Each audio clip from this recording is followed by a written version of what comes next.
Good evening to tonight's meeting of Medway's Full Council. As usual, this meeting is being live streamed via the Council's website, and I would like to welcome everyone who's watching online, as well as everyone present here tonight. Medway Interfaith Action are supporting the Mayoralty this year, and Mehmet will now say our prayers.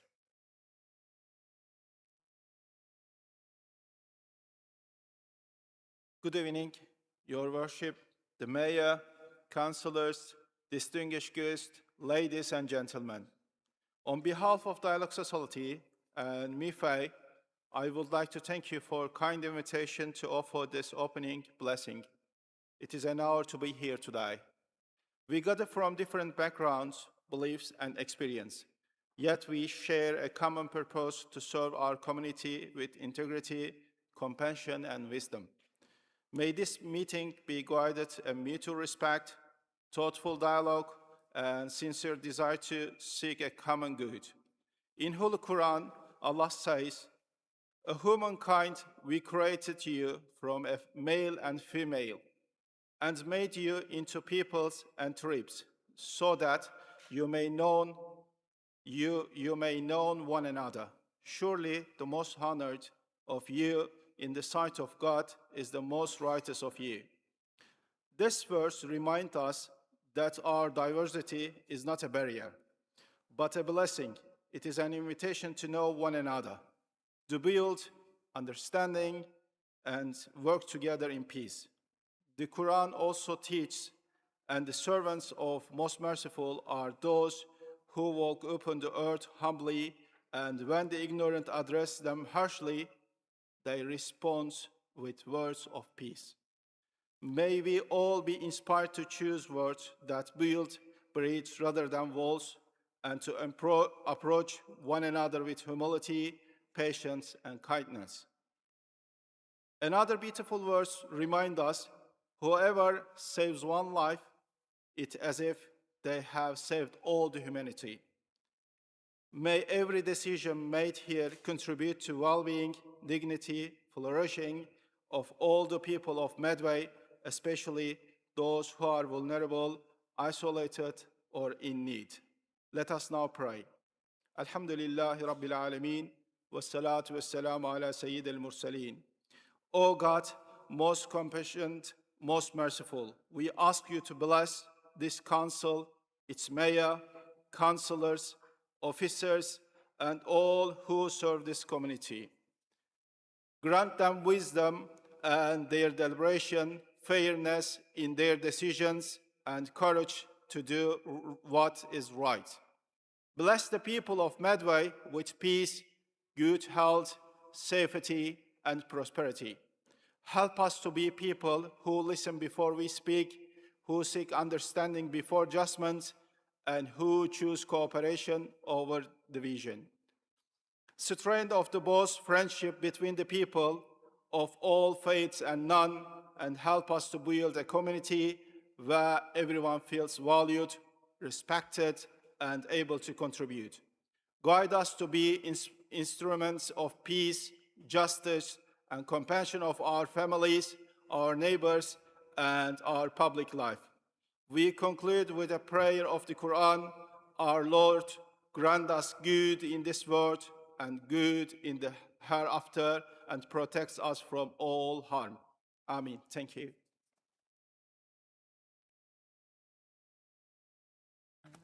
Thank you. Thank you, Mehmet, for your prayers. You're welcome to stay on the table, but if you feel you need to go, you kindly leave. Thank you very much. Thank you.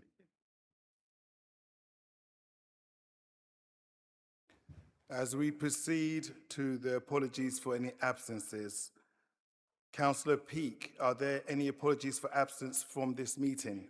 None, Mr. Mayor. Councillor Kemp. Thank you, Mr. Mayor. Yes, I have apologies from Councillor Etheridge and Councillor Barrett. Councillor Mrs. Turpin. Oh, beg your pardon me. Go ahead. Councillor Lawrence.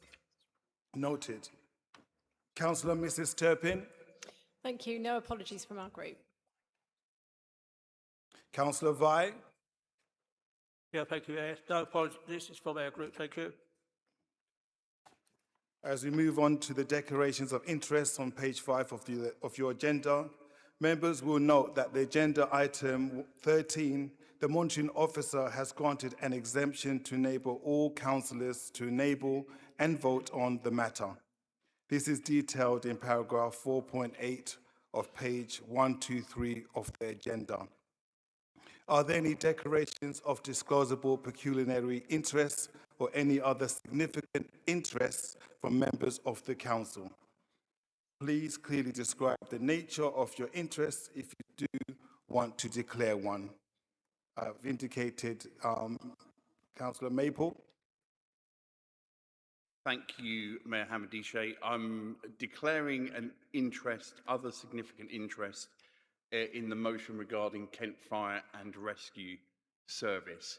We had helpful advice and guidance from our monitoring officer here in Medway to grant a dispensation for the 4 members of the Kent Fire and Rescue Authority.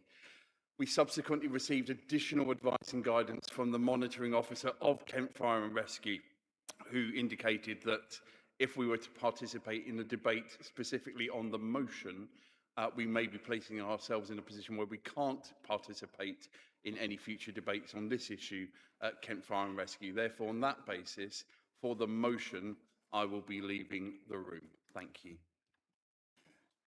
Okay. Councillor Cook.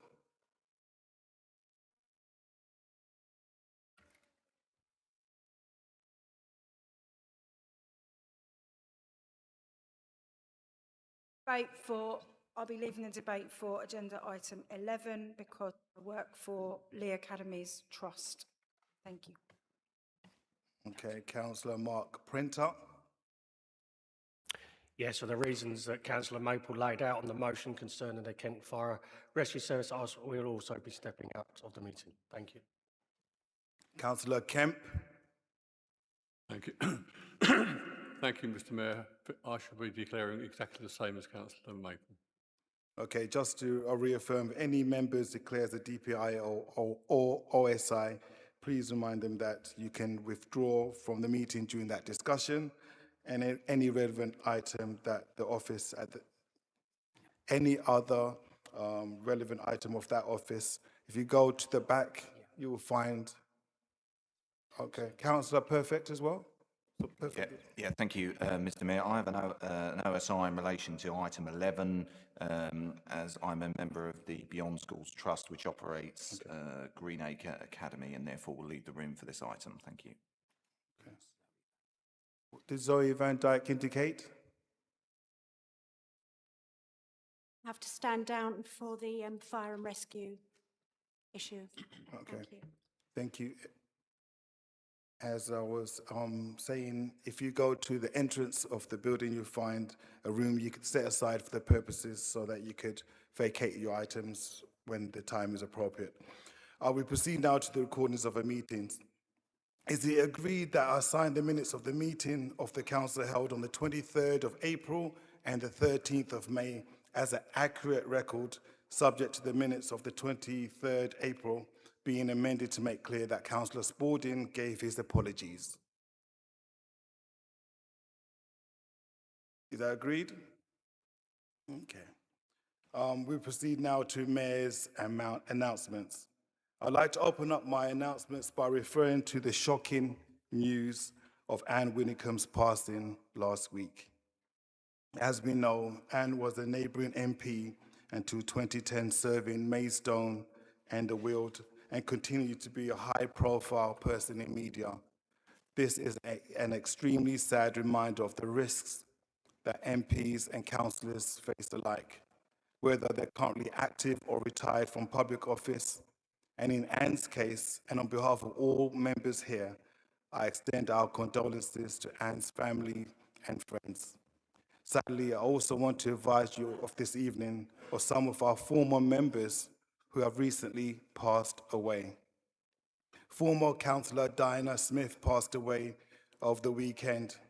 Diana was first elected as a councillor to Gillingham Borough Council, serving as a mayor from 1996 to 1997, and served on Medway's council from 1997 to 2000, and then from 2007 to 2015. I will ask Councillor Maple to speak a tribute to Diana. Former Councillor Margaret Stephen has also passed away.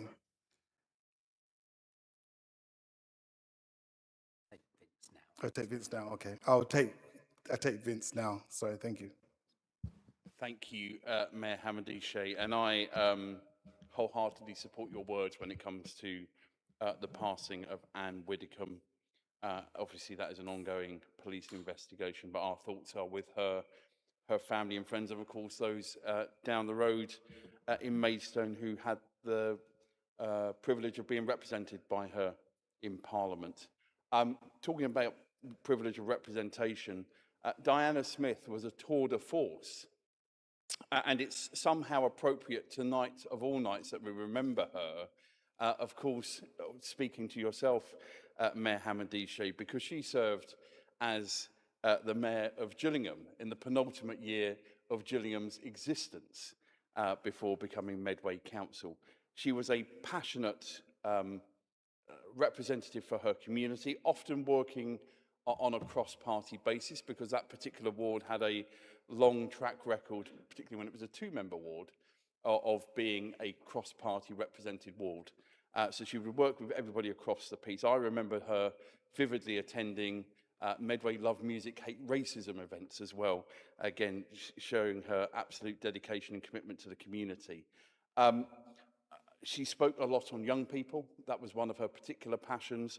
She took on some of those important roles in the council.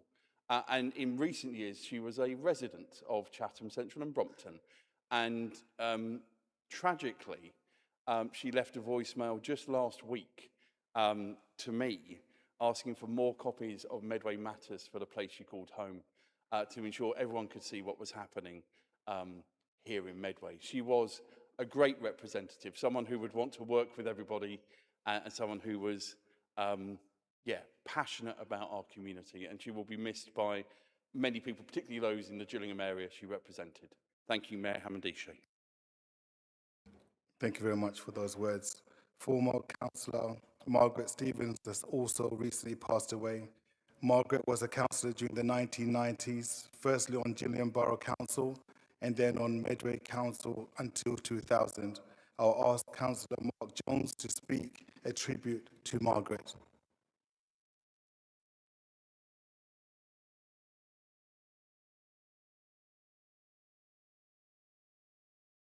Hi. Mayor Hamady Shea, thank you very much indeed. In terms of Margaret Stevens,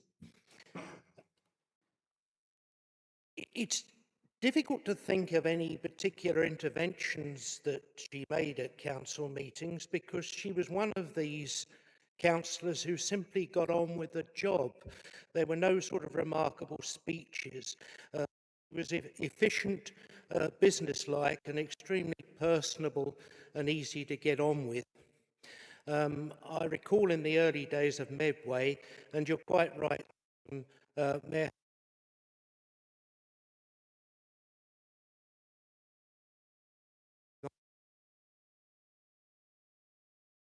Yeah, you're quite right, Mayor Hamady Shea. She was a member of the former Gillingham Borough Council and then on the Medway Unitary until year 2000. In the new century, reflecting her home address at that time, she then won a seat on Kent County Council in the Sittingbourne and Sheppey area.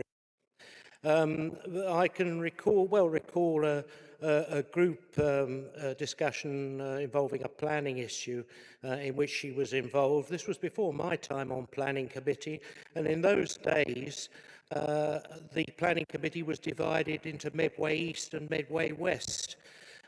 so I wouldn't have been on her particular committee anyway, because the Medway East side dealt with Gillingham and Raynham. Goodness knows what excitement we're going to have going forward with the local government review as we head to a new reorganisation. In terms of Margaret, her husband Ken was also a councillor and predeceased her. I can remember Margaret being extremely diplomatic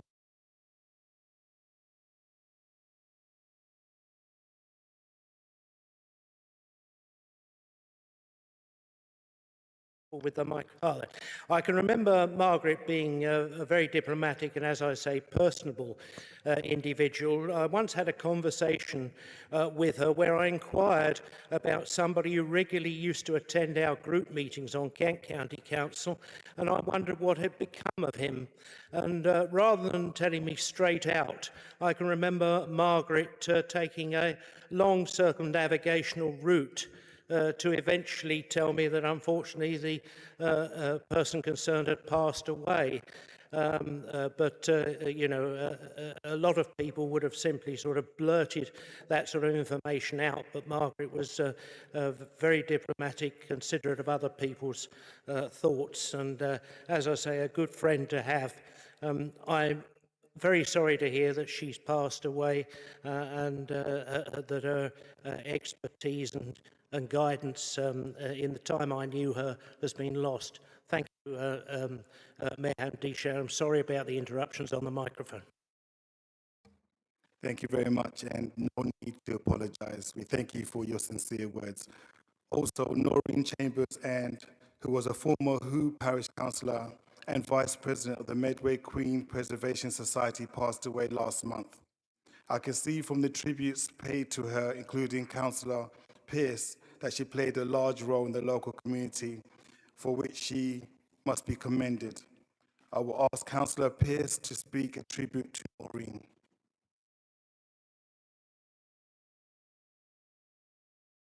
Thank you, Mr. Mayor. The Independent Group would like to pay tribute to someone who gave a great deal to the village of Who and to the wider local community. We were very sad to learn that Noreen Chambers passed away on 24th of June. Noreen moved to Who in 1991 and served on Who Parish Council for nearly 2 decades, from July 2001 until May 2020. She was involved in many local groups and community activities. I personally got to know Noreen and her husband John through the Who Clean Up volunteer team. They both joined us for our very first session in January 2012.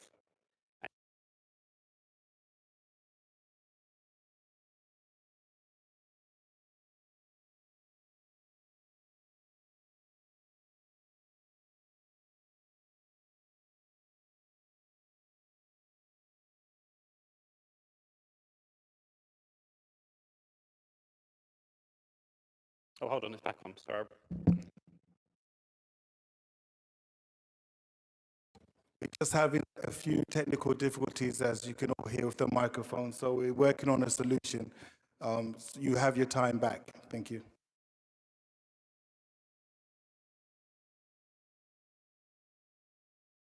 Council meeting tonight, so I want to give everyone the time to get the technology working. Absolutely, I concur. Do members agree? Thank you.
Thank you, Mr. Mayor.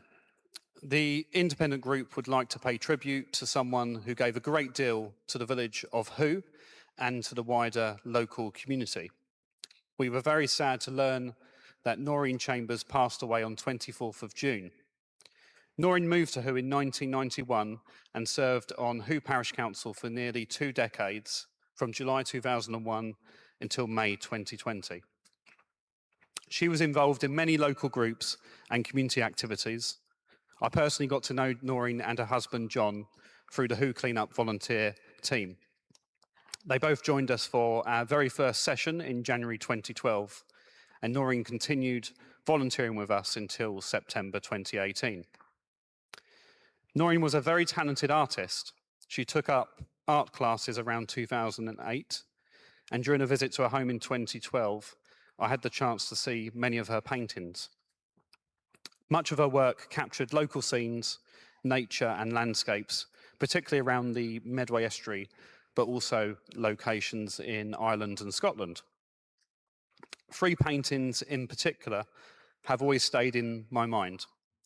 One was of John sitting on rocks by a shoreline, smoking his pipe. Another featured St. Werborough Church, with Kingsnorth Power Station in the background, which Noreen named the Power and Glory. And then there was a fabulous portrait of Admiral Lord Nelson, one of her great heroes. But one of the biggest parts of Noreen's life was the paddle steamer, the Medway Queen. For nearly 19 years, the fabulous heroine of Dunkirk sat in a mud berth at Damhead Creek near Who. Noreen was a founding member of the Medway Queen Preservation Society, and together with John, was at the heart of the long campaign to save and preserve her. They gave years of their lives to that effort, devoting huge amounts of time and energy and making real personal sacrifices along the way.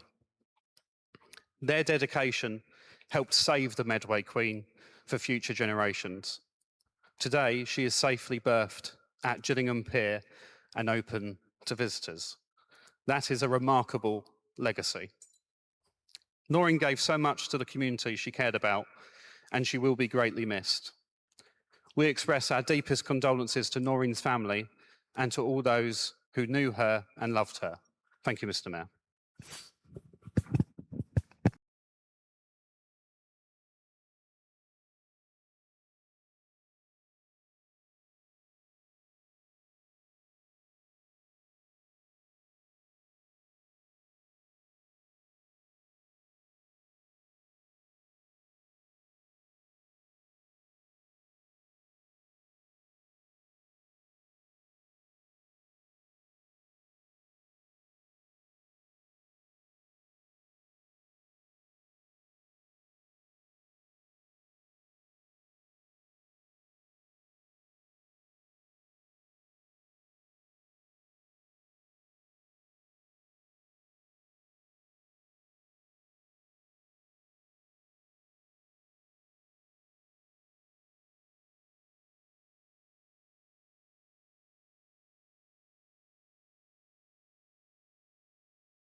Thank you very much, Mayor Hamadishe. I will say more, obviously, in the leaders' report, but I do want to recognise at this moment the huge work of officers here at Medway Council for the ongoing process of LGR. We will talk more about that tonight, but I specifically want to highlight them at this point. Thank you, Mayor Hamadishe.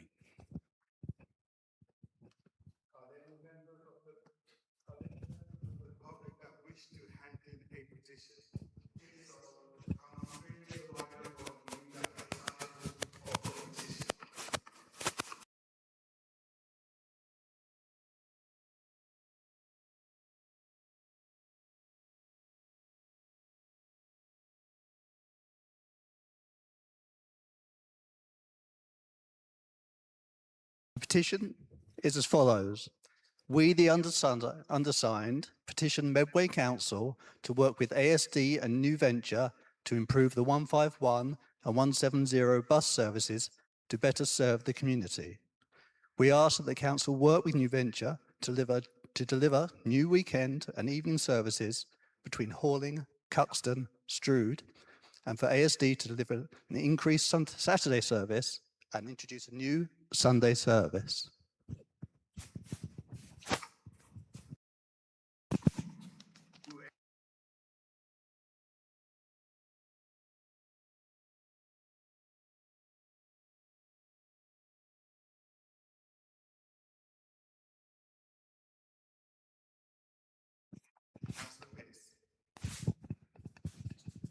Thank you, Mr. Mayor. I have been asked to submit a petition on behalf of St Mary Hu Parish Council. The lead petitioner is Parish Councillor Nick Craddy. The petition is widely supported and has been signed by 195 people from both the parish of St Mary Hu but also users of the A228. It calls on Medway Council to allow St Mary Hu Parish Council to make visual improvements to the A228 Fen Corner roundabout with planting and artwork, as outlined in more detail within the pack. Thank you, Mr. Mayor.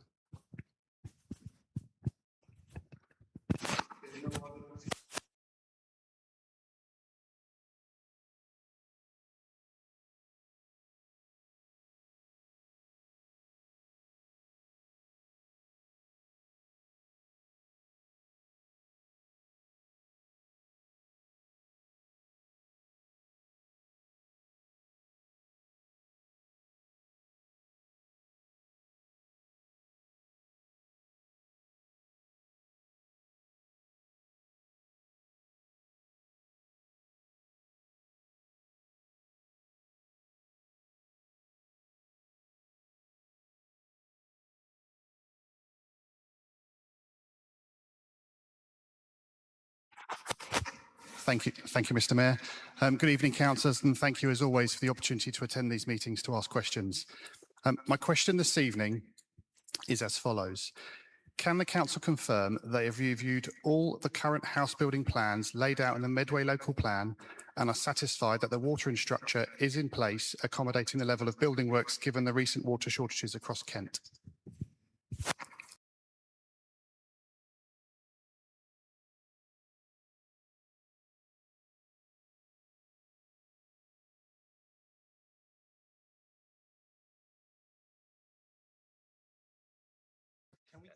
Okay. It's going to keep him fit, isn't it? Thank you very much. Thank you very much for your question, Mr. Davis. I totally recognise the concerns you have raised based on the experience that other authorities in Kent have had in relation to water infrastructure and South East water. Our area is covered by Southern Water, and we have involved and consulted with them throughout the entire local plan process over many years. They have been kept fully informed of both our housing development needs and also the specific sites allocated within the emerging local plan. Comments from Southern Water have been reflected in the plan, for instance, in the case of a stepped trajectory in housing delivery to allow time for network reinforcement. Strategic infrastructure like wastewater treatment works is funded through the water industry's 5-yearly investment plans. While the needs set out in Southern Water's current investment period for wastewater, water supply and measures to reduce storm overflow are included within our infrastructure delivery plan, which informs the infrastructure needs and asks in relation to the local plan. There is therefore nothing from Southern Water that would indicate or suggest a lack of network capacity that would negatively impact the scale and growth of that proposed in the local plan. The planning service will continue to engage with Southern Water as we move towards examination of the plan and then on to adoption. We do, of course, continue to monitor all resource issues to ensure our communities are properly served.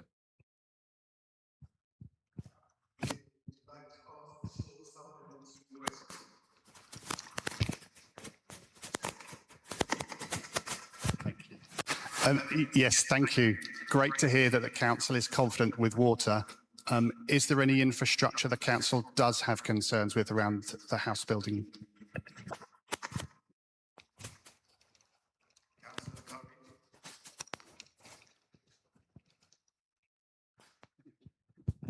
Thank you for the supplementary question, Mr. Davies. At this stage, I would say not that I'm aware of. I have to be honest, obviously, in that respect. What we do have is, with any kind of a local plan process, it is extremely complex and long-winded. The infrastructure required for that process includes schools, roads, electricity supply, you name it, it's on the list of things that are required. And all of that is looked at in a huge amount of detail by the planning team.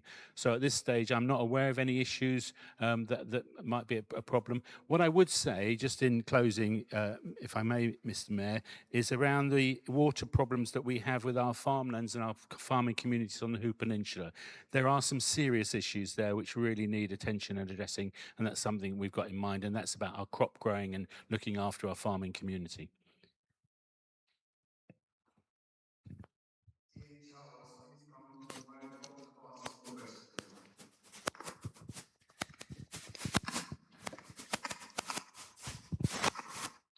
Thank you. Does the portfolio holder agree with me that although the draft local plan, which is due for examination shortly, makes excellent strides on the issue of public transport, there is more that could be done, particularly on routes 151 and 170, to improve the lives of people in Cuxton, Horling and Riverside?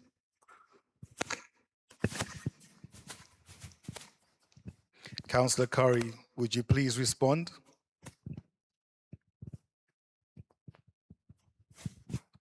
Thank you very much for your question, and I agree that high quality public transport plays a vital role in connecting our communities and improving access to jobs, education, healthcare and all our other services. This is particularly important for the residents of Cuxton, Horling and the Riverside ward. I'm pleased that the draft local plan places a strong emphasis on sustainable transport and supports measures that will help improve public transport accessibility across Medway. With regard to the bus routes 151 and 170, these services are operated commercially by Arriva, and decisions on routes, frequencies and timetables are ultimately matters for the operator. However, I recognise the important role that these services play for local communities, and I welcome any opportunities to improve public transport provision where this is supported by passenger demand and available funding. Through our enhanced partnership with bus operators, the Council continues to work closely with the bus industry and neighbouring authorities to identify opportunities to maintain and enhance services across Medway. I personally meet with the bus companies regularly and discuss issues around service delivery and investment in Medway. We look forward to changes in regulation around delivery of our services that the government is looking at to give more local control, and we will, of course, continue to listen to residents and local members as part of those discussions. Ian, would you like to ask a short supplementary question?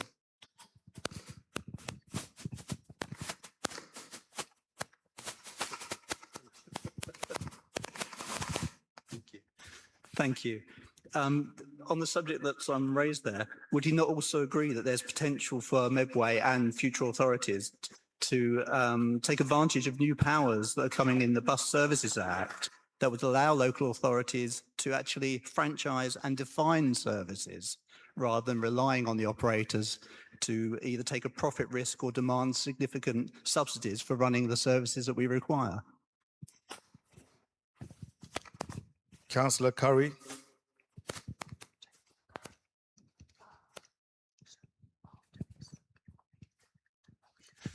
Thanks very much for your supplementary question, and the answer is yes. We have actually written to the Secretary of State expressing our support for franchising, and as and when it arrives here in Medway, we'll be wholeheartedly putting our effort into joining that.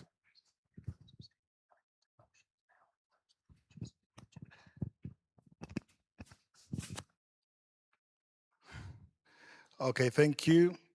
We're moving on now to motions. Those who have indicated to leave, could you kindly leave the chamber, please?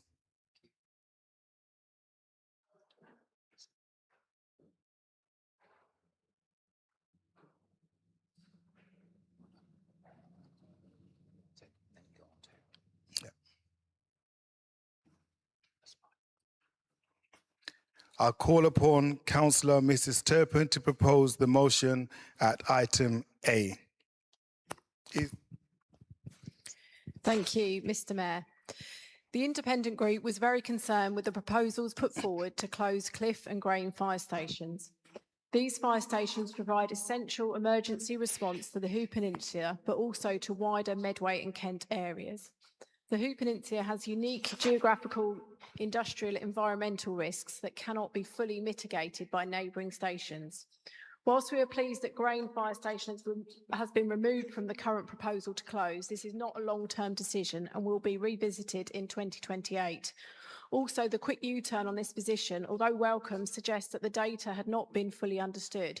We were disappointed that the Chief Executive only lobbied for Grain Station to remain open and removed from the closure list. We are therefore asking that this position is updated and Medway Council takes a position to protect all of Medway's fire stations. Geography matters. Cliff, like Grain, is an isolated community, with the B2000 being the main route into Cliff. Access from the urban stations would add an alarming number of minutes to call-outs.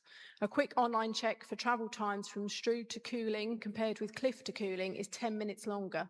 Peak time congestion, road traffic collisions and road closures will significantly increase these travel times. Every additional minute before a firefighter arrives obviously increases the risk to life, property and the environment. When 4 Elms Hill is closed or gridlock, these country roads become particularly congested. Fire engines travelling into the area will struggle to gain access. The peninsula contains a concentration of high-risk infrastructure, industrial sites, energy facilities, agricultural premises and farmland. All fires need rapid intervention before they escalate to devastating levels. The population of the Hoop Peninsula is changing. Large-scale developments are already planned and further housing will come forward should the local plan be adopted. More residents, more vehicles all create greater demand for our emergency services in the years ahead. Removing any emergency cover at the time that the population is increasing is difficult to justify from a long-term planning perspective. In addition to housing development, the Lower Thames Crossing does not seem to have been considered alongside these proposals. This long-term infrastructure programme will bring many challenges, not just to those working on it, but the disruption to our road network throughout. Cutting a rural emergency service, which will also be the closest to parts of this project, is short-sighted. Cliff plays an important role within Kent's wider fire service. When neighbouring stations are committed to other emergencies, Cliff provides additional capacity to respond across Medway and into Kent. Fire stations should not be judged solely on the number of incidents they attend within their immediate station ground. Their value also lies in maintaining countrywide resilience during periods of high demand. While Kent Fire and Rescue Service may argue that neighbouring stations can provide adequate cover, the modelling data cannot always account for real-world conditions such as simultaneous incidents, severe traffic congestion, adverse weather or major industrial emergencies. Maintaining a locally based crew provides an important safeguard against these unpredictable events. If Cliff Fire Station is closed, we lose those trained and skilled firefighters as they cannot just transfer to other stations as they live too far away. I'd like to personally thank our retained firefighters, some who are here this evening. I'm proud that our local residents take on these specialist and brave roles. They have made big sacrifices to be at the ready, and it is certainly not the pay that they do it for. They are at the heart of the community, and we cannot afford to lose these skills and the experience. Many residents feel that the fire service is like an insurance policy. We pay for something that we all hope we will never have to use. Mr. Mayor, I hope this evening the Chamber will come together and we can pass this motion to show a united voice. While our population increases, we should not sit back and allow our services to be cut, but make it clear that Medway Council stands up for the Peninsula and our wider Medway community. Thank you, Mr. Mayor. I move the motion. Is that supported, Councillor Sands? Do you wish to speak now or reserve the right to speak later? I will speak now. Thank you, Mr. Mayor. As I support this motion, I can't help but think back to a devastating fire that happened in the very early hours of a September morning at Marina. On that night, more than 40 firefighters battled a fierce and dangerous blaze, facing not only flames, but terrifying explosions, some just 80 yards from people's homes. Hoo Fire Station, crewed by our dedicated retained firefighters, were the first on the scene. About 200 residents were forced to leave their homes that, many fearing they would lose everything. Among them were older residents, frightened, vulnerable, and unsure what the next few hours would bring. In those moments of fear and uncertainty, it was the courage, compassion, and local knowledge of the retained firefighters that made all the difference as they guided residents to safety, bringing them into Hoo Village, where the greater community came together, the local church, the Workingmen's Club, the then Tags coffee shop, all opening their doors very early hours of the morning, offering warmth, comfort, and reassurance. At the heart of that were our retained firefighters. Any proposal to close retained fire stations on the peninsula would not just be a logistical change, it would be a deeply felt loss. It would put the risk of safety of residents, businesses, and everybody who calls Hoo Peninsula home. These stations are not optional extras. They are lifelines and they must be protected. Our retained firefighters are not just highly trained professionals. They are our neighbours, our friends, members of our community. They answer the call at all hours, leaving their families and their own lives behind in moments of crisis. They bring with them skill and dedication, but also an understanding of the unique challenges the rural area face. Mr. Mayor, the Hoo Peninsula is growing. More homes, more businesses, more people. And with that growth comes a greater risk, a greater demand for emergency services. At a time we should be strengthening our resilience, it's deeply concerning to reducing it. Every community matters, every minute matters, and every retained fire station matters. And just to add that every firefighter, retained or whole-time, deserves not only our respect, but our unwavering support and commitment, ensuring they have the resources they need to protect the communities they serve with courage and dedication. Thank you. We shall now open the debate. Any member? Councillor Spalding, please. Thank you, Mr. Mayor. I have an amendment which will be circulated shortly.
Councillor Spalding. Thank you, Mr. Mayor. The first part is slightly technical and it's to do with the wording, and I do not in any way denigrate Councillor Turpin or her colleagues because it's 335 pages long. I've got a copy, I've read it several times, it's not that well written. However, where the motion refers to a draft resourcing review, that's technically not correct. It's actually a resourcing review. The only draft document is, in fact, the Appendix 1 strategic case. The rest of it are all final documents that were presented to the Fire Authority. I was actually at that meeting and able to speak to the members. Furthermore, we have reference to proposals. Again, not technically correct because the draft resourcing review strategic case recommends closures. It doesn't propose. Now, it might sound technical, but a recommendation is different to a proposal. They might seem similar. A recommendation is a suggestion about the best thing to do, where a proposal is a formal plan put forward for approval. This is not for approval. This was basically about going out to consultation. That said, I totally join with the two councillors that have spoken before about how the peninsula works, but I take the view on this. We do not go far enough. We do not want to give the Fire Authority any opportunity to say, OK, you're only interested in the peninsula, because I believe that this should be about the preservation of fire and rescue provision in Medway, that the closure of any fire stations or reduction in service in Medway is to be avoided. And if anything, we should be looking to improve and enhance it, especially with the local plan, which is going through inspection at the moment, the number of houses that come on. And indeed, I'm grateful to my two Peninsula colleagues for highlighting, yes, out in the Peninsula, we do have special things going on, 2 coma sites, marshes, areas that need attention, areas that need. And as Councillor Kirpin quite rightly said, it's like insurance you don't want. One of my favourite films is The Battle of Britain. And very early on, what happens is the radar stations get taken out. Well, it's quite simple. I agree. We have, all through Medway, the equivalent of a set of radar stations. Take one away, you don't have coverage. You can't just turn around and say, oh, we'll put an extra bit in Strood and whatever. So I have proposed amendments to this motion that covers all of the fire service in Medway, that it prevents the fire service and the fire authority from thinking, actually, we're only interested in the peninsula. And I put forward this amendment to show Kent Fire and Rescue Service that basically you leave Medway well alone. Thank you very much, Mr. Mayor. Is that supported? Councillor Finch, do you want to speak now or reserve your right to speak later? Speak now, please. Speak now, please. Okay. Thank you, Mr. Mayor. We'll be supporting Councillor Spalding's amendment because we think it strengthens the motion rather than changes its intention. This isn't simply a peninsula issue, it's a Medway issue. Since the original motion was drafted, the position has moved on. Grain Fire Station is no longer in the immediate closure proposals. A cross-party working group has been established and discussions are continuing. It makes sense that the motion before council reflects the current position rather than where things stood weeks ago. The amendment also broadens the focus. This isn't about just 1 or 2 stations. It's about ensuring Medway has the level of fire and rescue cover our communities need, both now and as Medway continues to grow. We should be keeping pace with that growth and not shrinking. Anyone who knows the area understands how quickly a single incident on the A228 can cause major disruption. Once facilities like those are lost, history shows they are incredibly difficult to restore. We should be protecting and strengthening our fire service, not reducing it. Finally, it recognises that if we want to protect frontline services, we also need to ensure they are properly resourced. Simply saying don't close stations isn't enough if we don't also acknowledge the funding and resource pressures that exist. The objective hasn't changed. We all want the strongest possible fire and rescue service for Medway. This amendment simply updates the motion, makes it more robust, and we believe gives it the best chance of speaking with one clear voice from this council. Residents aren't interested in scoring political points. They want to know if they dial 999, someone will come. That's what this debate should be about. Thank you, Mr. Mayor. Any member?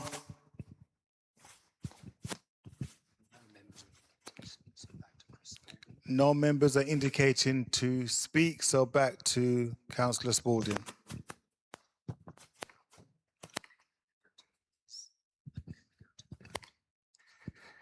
Members, you've heard it succinctly. This amendment updates and improves the motion put forward by my Peninsula colleague, and I commend it to this chamber. Thank you. Back to Councillor Turpin, Mrs. Turpin, as a mover of the original motion. Thank you, Mr. Mayor. Obviously, it's difficult to sort of get my head around all of the changes within this in the time frame allowable. I'm just looking at some of the what the council resolves to, and I don't see. I see sort of the removal of my second one, where we're asking the chief exec to write to Kent Fire and Rescue Service, when obviously that's already been done. With you know, and the important thing for us is that when that letter was written, it was only sort of lobbying for Grain and not for Cliff. So that's quite an important point for us. So on that basis alone, I don't think it's something that this motion, the amendment, is something that our group can support. Thank you. Is there a point of order? Point of explanation, Mr. Mayor. Proceed. This motion resolves to, and I quote, require the Chief Executive and Council officers to continue to present the case opposing closure to Cliff Fire Station. Present the case, I would naturally invite people to understand that that would, of course, mean writing to as well as presenting. Thank you, Mr. Mayor. Thank you for that explanation. We're moving now to a vote on the amendment. All those in favour?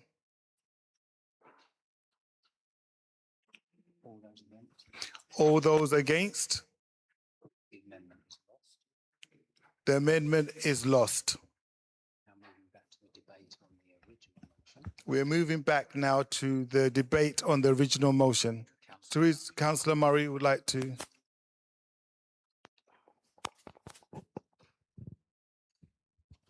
Thank you, Mayor Hamandishe. I'm going to move an amendment.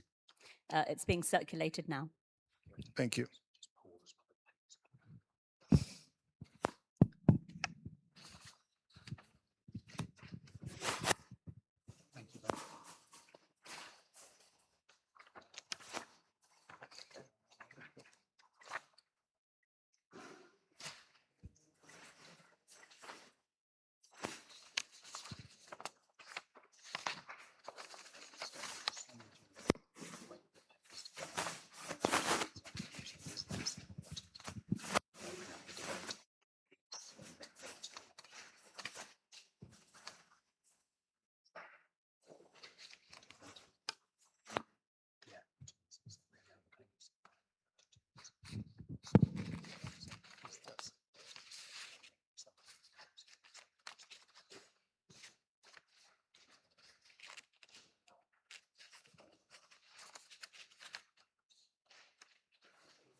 Okay. Theresa Murray. Thank you, Mayor Hamandishe. I hope that the independent group will support this amendment. And I want to say before I speak on it that I can see that their motion and indeed the amendment from Councillor Spalding are sincerely meant. I agree absolutely that we should appreciate our retained firefighters. They do a tremendous job in all sorts of circumstances, not just here in Medway, but in fact across the whole of the 4 nations. The Fire and Rescue Service is a critical service helping people in loads of different circumstances every single day. However, what this amendment does is set out what has actually happened to date, makes clear how Kent and Medway Fire Authority work, reminds the public and everybody here that we have representatives from this council on the Fire Authority, acknowledges that Who Fire Station has never been under threat, and that there is some way to go in this pause with the decisions that the Fire Authority are making. The amendment makes clear how the council can influence any future decisions, gives space for the Fire Brigades Union to put in their views, because the Fire Brigades Union views are not yet known or made public to the Fire Authority, and acknowledges the importance of the peninsula, of course, the safety of everybody there, the extent to which that area, along with the rest of Medway, is growing, and our determination as a council to make sure that everybody is safe, and that we will use our voices on the Fire Authority among the 25 other councillors there, including those from KCC Reform, to support what is happening in Medway. I'd also add that the 3 Medway MPs are supportive of making sure that we get the best deal for Medway and that we keep everybody safe, and they have made their views known, as have other Labour MPs in Kent. So this is a live debate. It's a formal situation. We have got representation on the Fire Authority. This council can support those who represent us on the Fire Authority by supporting this amendment. And I hope that that will find favour with all of the members here. Thank you. Is that supported? Councillor Perfect? Thank you, Mr. Mayor, and thank you to the Deputy Leader for bringing this amendment. I also wanted to place on record my thanks to Councillor Barry Kemp, who does a terrific job with the cross-party support as Vice Chair of the Fire Authority, alongside Councillor Mark Prenter, the Leader Councillor Makel, and Councillor Van Dyke, who all serve on the authority and do a good job in standing up for our area and our people. I just wanted to remind, I think, colleagues that at its meeting in June, the Fire and Rescue Authority voted to defer a decision on whether to proceed with a public consultation, and that deferral was in part led by Medway councillors who sit on this authority, as the Deputy Leaders referenced. And of course, at the Grain Fire Station has now been withdrawn from the resourcing review. The authority also agreed to establish a cross-party working group, which is now meeting regularly to examine the evidence and assess operational impacts and consider the wider implications for community safety, including listening to those from the Fire Brigades Union that this amendment references, who are an important voice in that conversation. The Hoo Peninsula, as Councillor Spalding referenced, is one of the most geographically isolated areas in our region, has many single access points, long travel routes between villages and a rapidly growing population as per the local plan. And therefore we are fully in support of both what is being achieved through Councillor Mrs Turpin's amendment motion here, and also the subsequent amendment from Councillor Spalding. But as the Deputy Leader says, the Conservative group are also of the view that this needs to be tidied up in order to ensure that it reflects the practices of the Fire Authority. The final thing I wanted to just note was, of course, as the Deputy Leader references, that Reform UK have a significant group on the Fire Authority, and we're actively involved in that decision from the outset. And I wanted to place that on the record here in the chamber. Thank you, Mr. Mayor. We just move to any member who would like to speak. Councillor Spalding.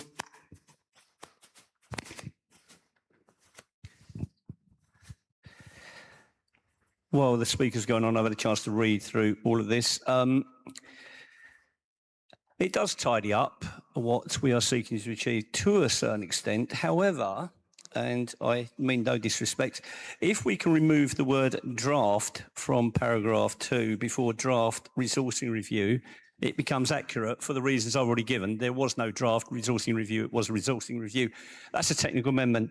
I'm happy that the record reflects the work of the 4 councillors on the Fire Authority. I was really pleased before the meeting in June to speak all of them, including Councillor Kent, who basically said he wasn't expecting me. He'd seen what I had submitted and was prepared to go to bat for it, and he did an incredibly good job, as did Councillor Maypole, and they were actively backed up by the 2. So if we can remove the word draft, then I'm actually reasonably happy with this latest amendment. Thank you. Councillor Curry, you indicated.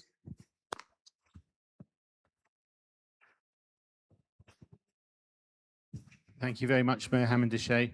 I just wanted to pick up a couple of particular points on this, reiterating Councillor Murray's comments on how this amended motion gives us a clear picture on how the Fire Authority works and how it's managed and dealt with in a partnership with the council and members who are representing us on that board.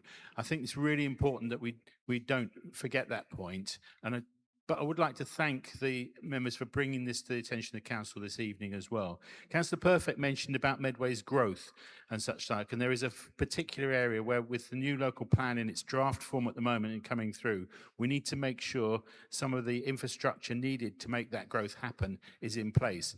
The questioner earlier this evening who asked about infrastructure, this is part of that key infrastructure as well for growth. We need to have our emergency services functioning at that level, and this amended motion provides us with a clarity about how that is delivered and our support for that process. Again, supporting the involvement of the Fire Brigade Union in this and the discussions. So it really is important to note that this demonstrates that the fire services is actually in good hands. And finally, the point about emergency planning.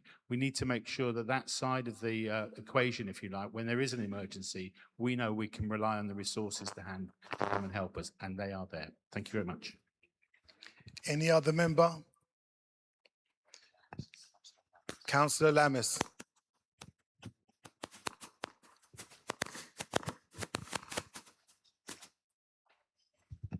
Thank you, Mr. Mayor. It appears that this amendment has been drafted in good faith and actually achieves the aims that we all want to do. I'd recommend that everybody vote for it because that way we can have unanimity across the chamber and speak with one voice to get the maximum impact. Thank you. No other members indicating. Back to the proposer, Theresa Murray.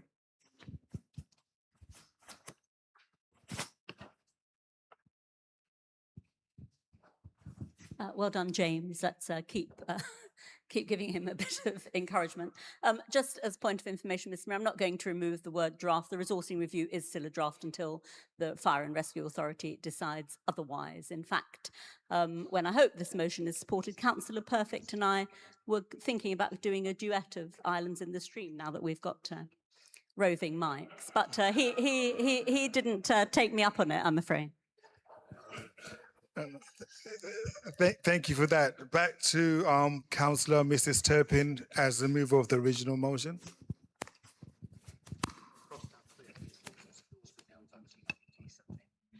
Thank you, Mr. Mayor. This amendment, although parts of it I could agree with, again, the main point is under the, this council resolves 2.2, it makes it very clear that Cliff is crossed out.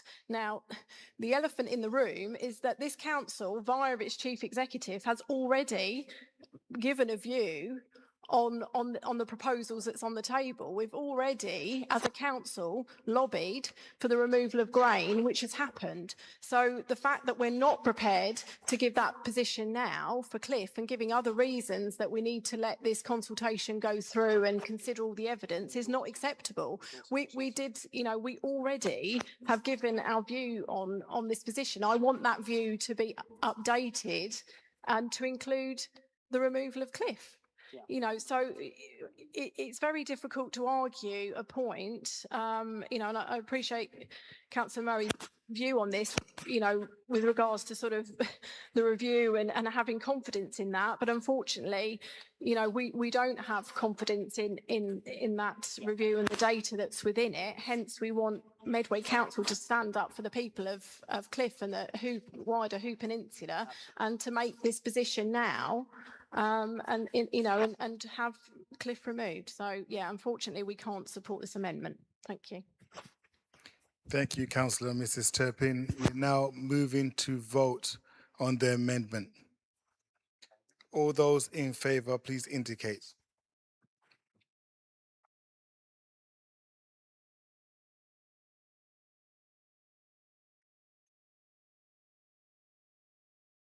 All those against?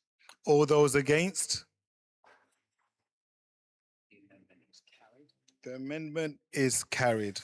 Now becomes any member. That now becomes the substantive motion. Any member.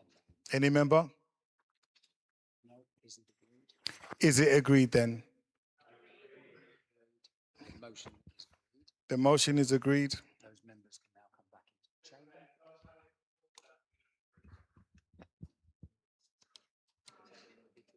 Yeah.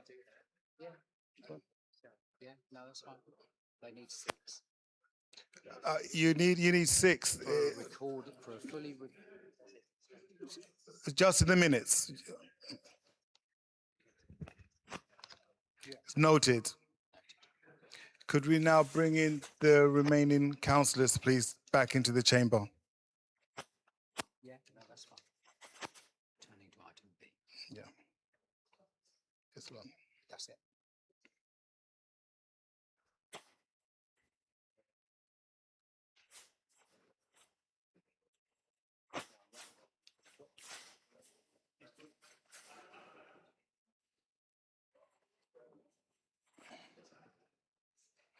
Okay.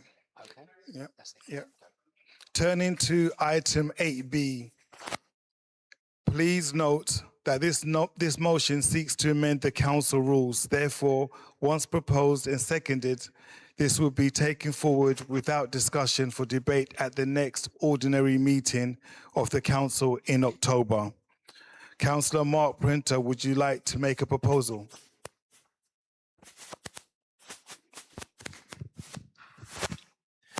Yes, thank you. I move the motion concerning to remove the points-based system for the mayoralty for the next following mayor cycle. I believe in the points system for a council in longevity, but as we can see from today's announcement concerning LGR, that Medway will cease to exist. If LGR continues on the timescales, then this is exceptional times for this council. If LGR wasn't happening, then there would be no need for this motion. I move, thank you. Is that supported, Councillor MacDonald? Would you like to speak now or reserve your right to speak after?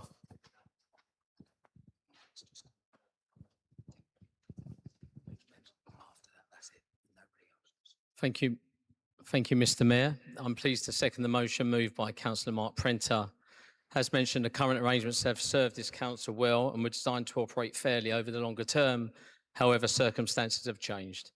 With the extension of this council's term and local government reorganisation ahead, we now face one final additional year that simply could have not been anticipated when the existing point-based system was re-established. In these exceptional circumstances, I believe this is a sensible and pragmatic change.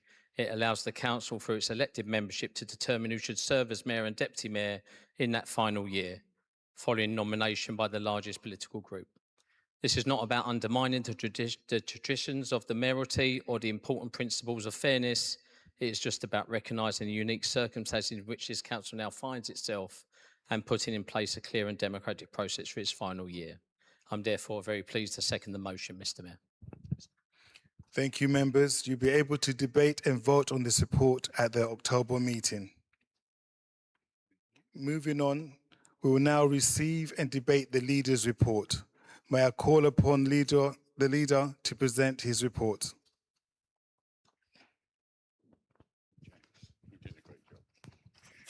Thank you, Mayor Hamandishe.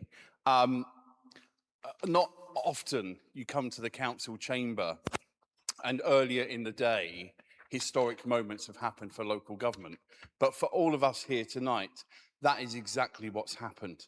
And I want to spend a minute just laying out, in my view, where we are.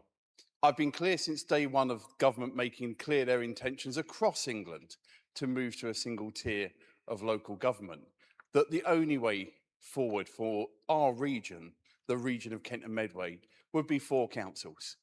2 million divided by 500,000 equals 4. So I'm pleased that the government has brought forward 4 councils. But Mayor Hamadishe, I have to say, I'm deeply disappointed that they did not take the opportunity to deal with some of the mistakes that were made over the last 50 years when it comes to the current structures. Those mistakes will roll on for another 50 years. So for the people that live in the Odd Street and the Even Street in parts of Walderslade, who will have different bin collections, even after the 1st of April 2028, I'm sorry. I'm sorry that the government didn't take that opportunity to have that bold vision for our community and the community across Kent and Medway. Can I, as I did in my leader's announcements, say a huge thank you to particularly our chief executive, a number of members of his corporate management team. I want to highlight in particular David Holloway, who has done outstanding work. And from a political perspective, I want to place on record my thanks both to our political assistant Toby, to Councillor Teresa Murray, and particular Councillor Harinder Marhill, who have gone above and beyond in both personal support, but also technical work. We will, of course, get on with it, because that's what I said we would do. We're not going to legally challenging it. Any council across Kent and Medway legally challenging this process is wrong. And I'll say that once again, they would be wrong. The government have gone through a process, and we're here now. I've already this afternoon reached out to the leaders of Dartford and Gravesham Council. We're currently debating whether we're going to go for a drink, a coffee or a meal. We haven't talked about who's going to pay yet, myself, Jeremy or John. But we'll make it work. And of course, at the moment, we have a number of shared services, particularly with Gravesham Borough Council. So this is a difficult time. There's no doubt of that. I will be continuing to work as hard as I can as leader of this council, supported by a brilliant cabinet, supported by brilliant officers, held to account by councillors across this chamber between now and the 31st of March. Of course, LGR is not the only thing going on. We continue to have a brilliant amount of work going on in our local plan, and we will be moving towards examination before our next meeting of this council, and I'm very excited about that. It's 23 years in the making, and I want to thank in particular Councillor Simon Curry, who this week was declared the new chair of Transport for the South East. Once again, Medway Council flying the flag across our region, rightfully so, absolutely richly deserved. Mayor Hamadishe, as you would have noticed by an empty chair for about the last 15 minutes, I had to step out of the room, but you will see from this report that before I'd seen what motions were coming forward, in my report I wanted to highlight we have got an unusual circumstance. Of course, we talk about being a single tier of local government, as we have been for nearly 30 years. Another local authority is currently consulting on operations within our area. And I'm sure the debate that's just happened in this chamber would have sent a clear message to us as decision makers, 4 of us in this room, but also to the other 21 members of that committee as well. And I thank members from across the chamber for taking an interest in what is an amazing organisation. Not least, there were members of Kent Fire and Rescue out in Venezuela recently, supporting the community there. So remarkable, remarkable work. Mayor Hamadishe, I'm always proud to be Medway, probably more so than ever today in some ways, but I want to tell you a few of the things that have been happening since we last met an ordinary council back on St George's Day. We've held our Armed Forces Day, 17,000 tickets distributed. I want to thank in particular my friend and colleague Councillor Nina Garung for her work on this. She wasn't in control of the weather, it was very hot. But a huge thanks again to our partners at the dockyard. We've held the second meeting of the Medway Armed Forces Partnership Board. We've had 8 green flags retained once again under this administration. Many of us were on the Walk for Peace 10th anniversary earlier this week. We had the cherry picnic in the Vines. We had our brilliant annual food partnership event, and a huge thanks to my deputy leader for her inspiring work there. Just literally around the corner from where we are tonight, we launched the Vision of 2035, advancing Medway higher education for Kent, Greenwich, Canterbury Christ Church, Mid-Kent College and Medway Council, signing up together. a true one Medway approach, and I thank all of the partners who supported that. We had the topping out of the docking station, again, a partnership approach between us, the dockyard, and of course our friends at the University of Kent. A project which should have failed for 100 different reasons, but I'm so pleased continued. And it was great to be joined by our MP, Lauren Edwards, for that topping out ceremony. We've hosted our Medway Live sessions, with myself and the Chief Executive speaking to over 800 hardworking council officers. We've hosted Medway Matters Live, this time at the Corn Exchange. We've hosted the 11th child-friendly Medway City Hall at the Fenbell Zoo. We've launched the first Young Mayor's elections. Who doesn't love an election? And good luck to all of the candidates, and well done for putting yourselves forward. We held the Poet in Every Port session at Chatham Library. The Howard School, I declare an interest, I went there. The first secondary school in Kent to receive an exceptional rating from Ofsted. Year 2 at Luton Primary School, I declare an interest, I went there, for having their work at the National Gallery as they took part in the Take One Picture programme. More Medway art with the Medway Open Studios. Medway Pride Awards were held once again. A huge congratulations to everyone who was nominated and won. We held the Kent Apprenticeship Awards right here in Medway at Priestfield. We hosted the UK National Saltmarsh Conference. Experts from around the country and around the world heading to Medway. We celebrated the 60th anniversary of Medway Samaritans. Who knew that the Samaritans in Medway started their life in what is now the Central Theatre? 6 decades on, doing amazing work, helping the most vulnerable residents across the area, which will be represented by North Kent Council. We held the, once again, amazing Medway Business and Skills Showcase, again, partnering closely with our friends at the Dockyard. The Medway Water Sports Trust received the King's Award for voluntary service, again, putting the river at the heart of what we're doing, and a huge congratulations to them. We opened a new play zone at the Strand. We have a new play zone opening soon on the peninsula, a new play zone opening in Chatham Central and Brompton. We hosted the inspirational Pride in Medway Awards. And I want to take a moment to recognise in particular the overall winners, Dara, Oliver and Toby. Their fundraising went to support the community unveiling of Sophia's throne in Halling. And Mayor Hamadish, I know you were there with me, the whole community came out, and I pay tribute to everybody in the Bluebell Circle that made a difference, but particularly those three young people, absolutely richly deserved overall winners of the Pride in Medway Awards. And I want to finish with this. One of the other things that we've done, and we've done so many other things, there's not enough time, I've been here too long already, 8 minutes and counting. We opened the James Williams Healthy Living Centre. My goodness, if you wanted an example of partnership working, the NHS, some of our voluntary sector partners, this council, a number of organisations based in Medway who are at the heart of the development of that, paying tribute to someone who supported Kent and Medway during the health pandemic that we had. It was perfect. It was a perfect afternoon to take that recognition to say a Marmot place doesn't mean a meeting, a Marmot place doesn't mean a spreadsheet. Those things are important, but a Marmot place is about putting health provision where you need it to shorten the health inequalities gap. That's what this administration is doing. I'm incredibly proud of that. And I pay tribute to all of the project teams. There are many who made that happen. And I thank colleagues who were able to attend. So Mayor Hamadish, this is a historic day. Of course, I wish we were leaving from here for tomorrow morning to put up a flag. There are other things happening tomorrow which are interesting, not least the change of leader of the Labour Party, my party, our party. And we look forward to welcoming Andy Burnham to his place.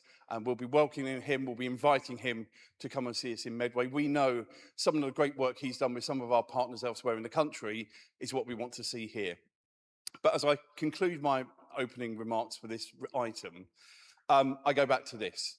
Whatever individual views think of whatever map we've ended up with, local government reorganisation isn't about maps, it isn't about process, it's about people.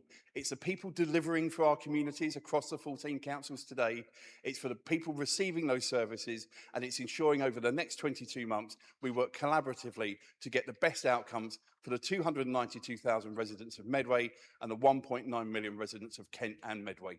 Thank you, Mayor Hamadish. Thank you very much. I will now invite group leaders to respond.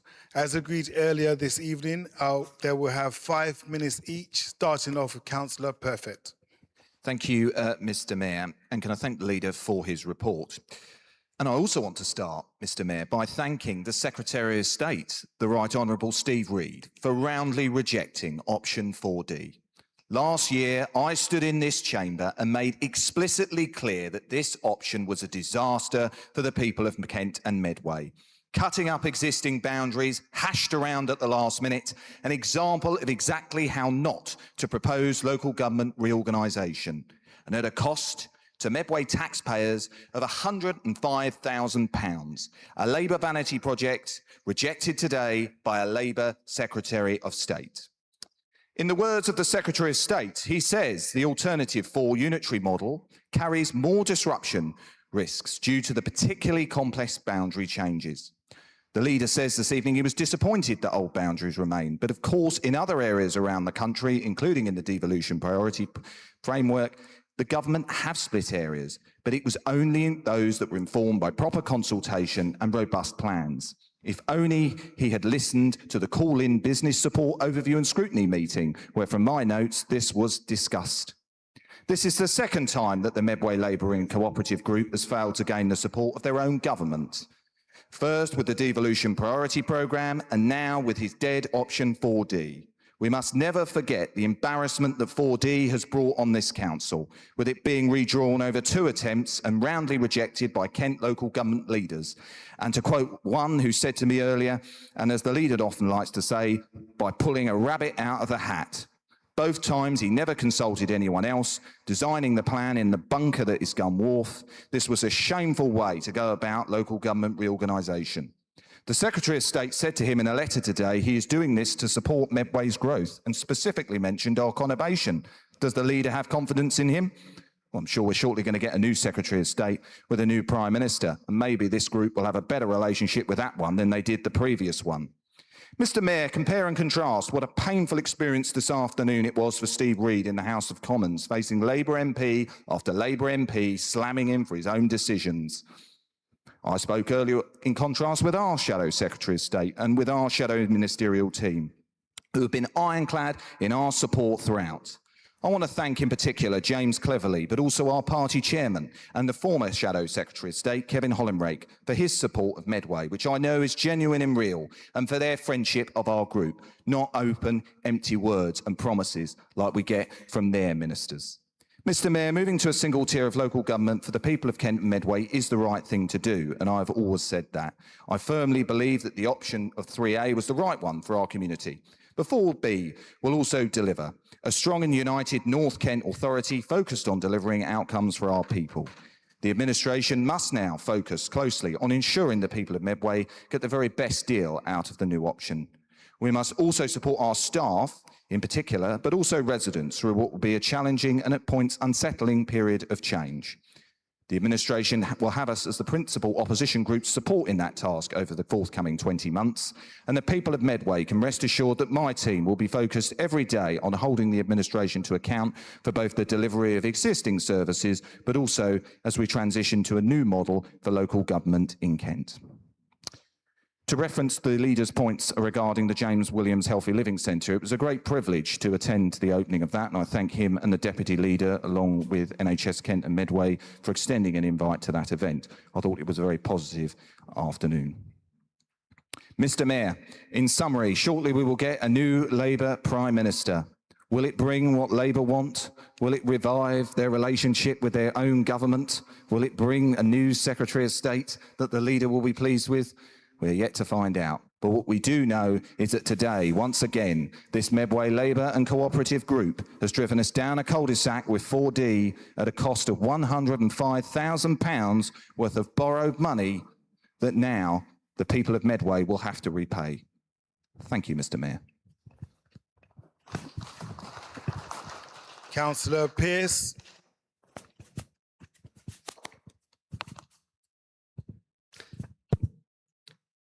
Thank you, Mr. Mayor, and thank you to the leader for his report.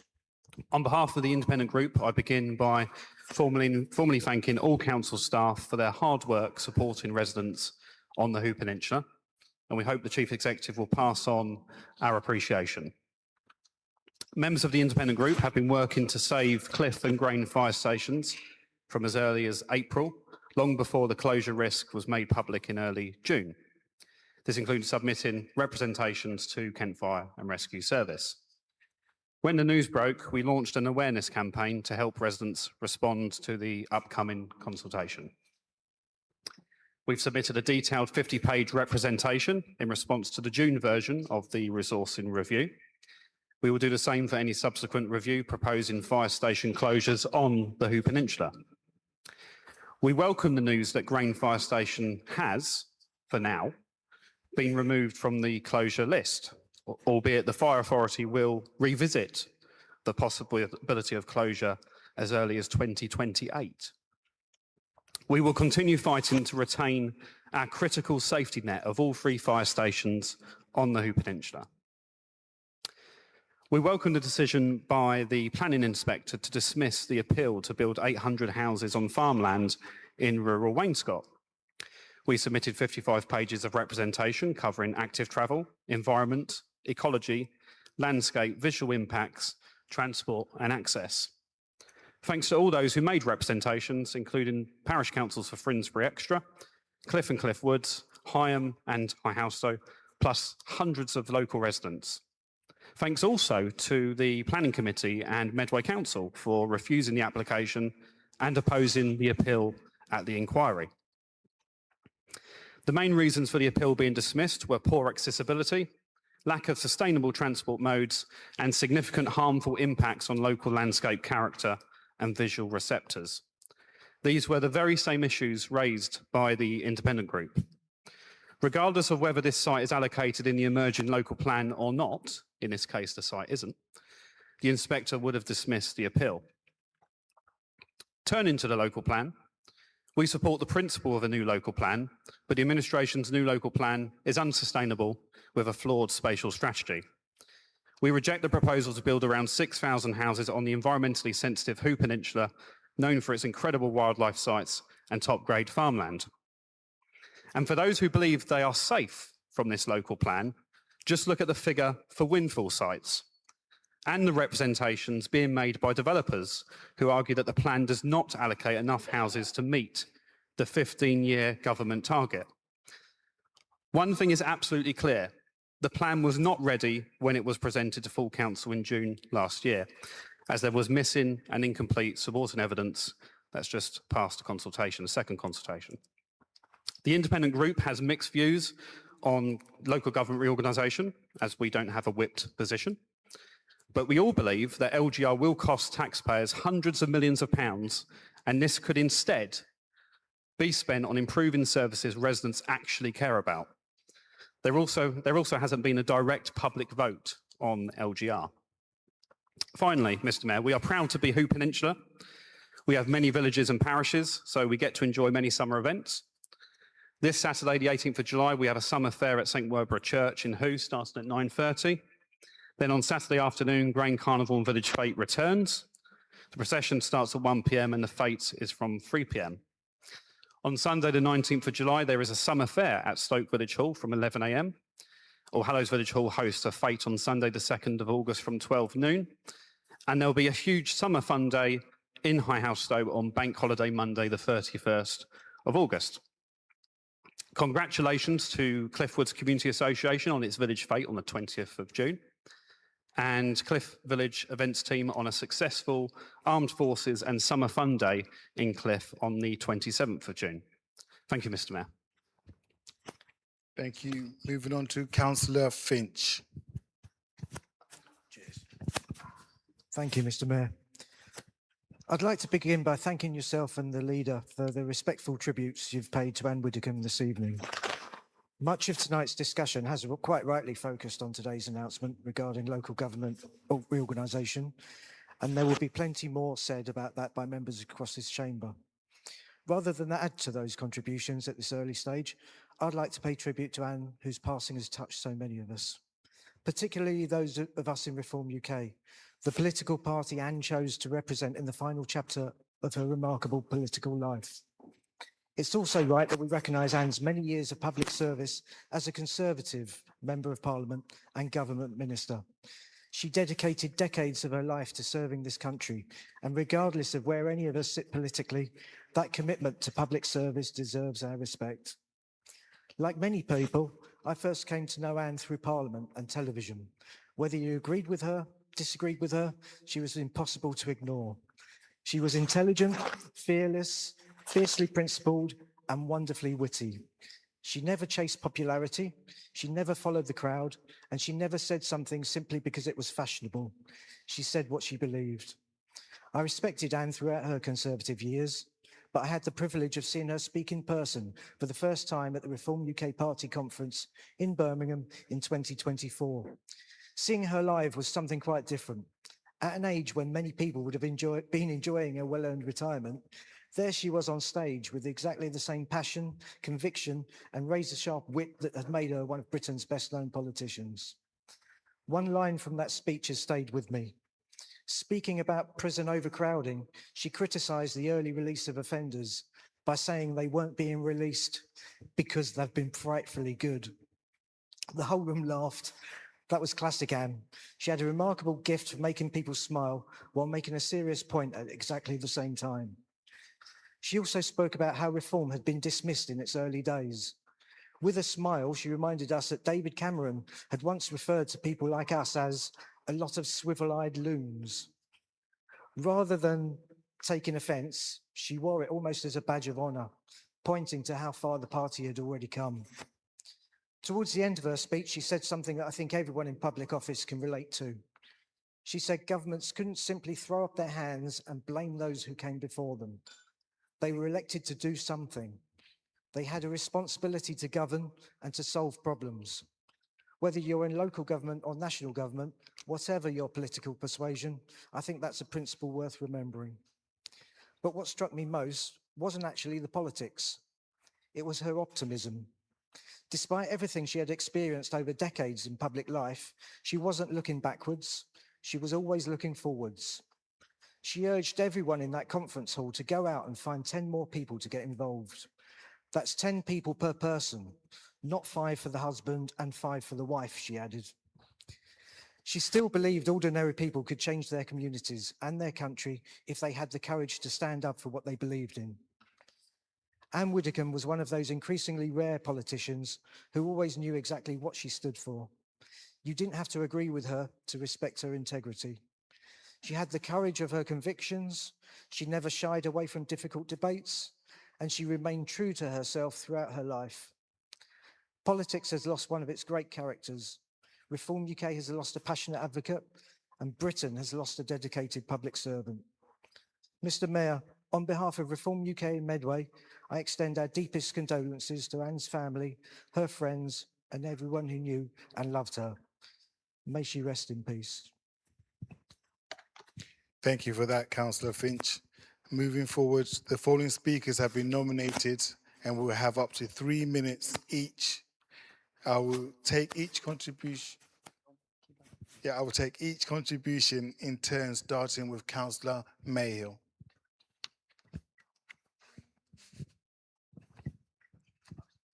Checking. Good. Thank you, Vince, and thank you for the report, and thank you for showing us what it looks like to conduct business as usual for a council when we are going through unprecedented changes and unprecedented times for not just local government, but national government, the economy, and trying to show with what public service looks like in extremely difficult times. And I would also like to extend that to, and it was also mentioned by Vince there, the work from David Holloway, who in particular, can I just say it was an absolute pleasure to work with. It wasn't a dark and gloomy building in Gunwharf, Councillor Perfect. It was actually, a lot of it was done on Microsoft Teams, and it was great to work with him and coming up with a really ambitious plan for 4D. Now, consultation, which has been mentioned, really it was as broad as any other. And we went out and asked for consultation and had revisions as a result, which we didn't see that much of anywhere else up and down the country. It was as broad as could be, given the strictures and the controls that we had and the controls that we had from government, so that we had to carry on with the pace that we did. Even if I might disagree with the decision for 4B, at the very least, you can see that it goes with an option for 4. And even if I might disagree with the rationale behind it, you can at least see or understand that the reasoning. So that's, take that on the chin if required. And with the extent of the proposals, the extent of the changes of 4D being seen as too much, that's, I can, if not disagree, at least I can understand where they were coming from. And as much as the Leader of Opposition would talk down 4D, at least it's not 3A. So let's not just forget that that was also roundly rejected for all the reasons laid out. But if you were to ask me, it was rejected because by the worst, it was, at the very least, it was boring. It achieved no changes other than creating a large unitary in the north, in the west, and the east. It didn't fix any of the problems that we currently had with the issues that are now currently baked in. But at least we have a proposal for 4B, which is at least the correct sized unitary authorities. Thank you very much. Thank you very much for that. We're just going to move to Councillor MacDonald very quickly. Yeah, just quickly, Mr. Mayor, it's a declaration because obviously I didn't know the leader was going to mention the Howard Academy Trust. It's a nice declaration because I'm the chair of that board, but I just wanted to make sure that you knew that. Thank you, and noted. And just for clarity, as we're working through these technical difficulties and to save the legs of our runner, I want to go through the list of the nominated speakers for their 3 minutes each. So we've got Councillor Hackwell, Councillor Curry, Councillor Mrs. Turpin, Councillor Price, Councillor Tijan, Councillor Lamas, Councillor Spalding, and Councillor Murray. So we move now to Councillor Hackwell. Thank you, Mr. Mayor, and thank you, Leader, for your report. It's going to be a long evening this evening, I think. As has already been said, over £100,000 of Medway taxpayers' money was wasted on a vanity project of this Labour administration and its leader.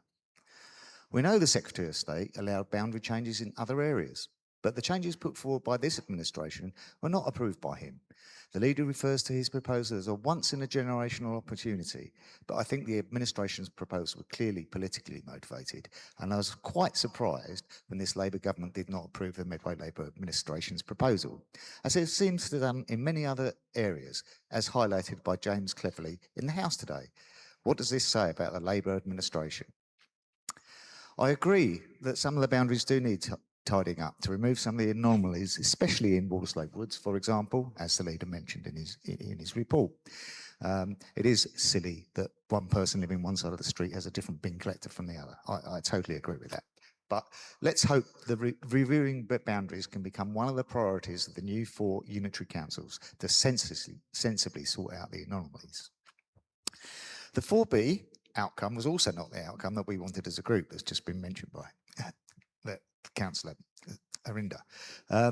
But as it progressed through the consultation period, it became increasingly clear that an option with 4 unitary authorities would be the most likely outcome. Now we know the government decision is 4B, which does not place Medway in the centre of North Kent Authority. Does it still make sense to push ahead with the work on Gunwharf and perhaps a new care home? Just a question. The leader mentioned proud to be Medway. All I can say is I'm not proud to be a Medway resident at this moment, and neither are many local residents that I represent.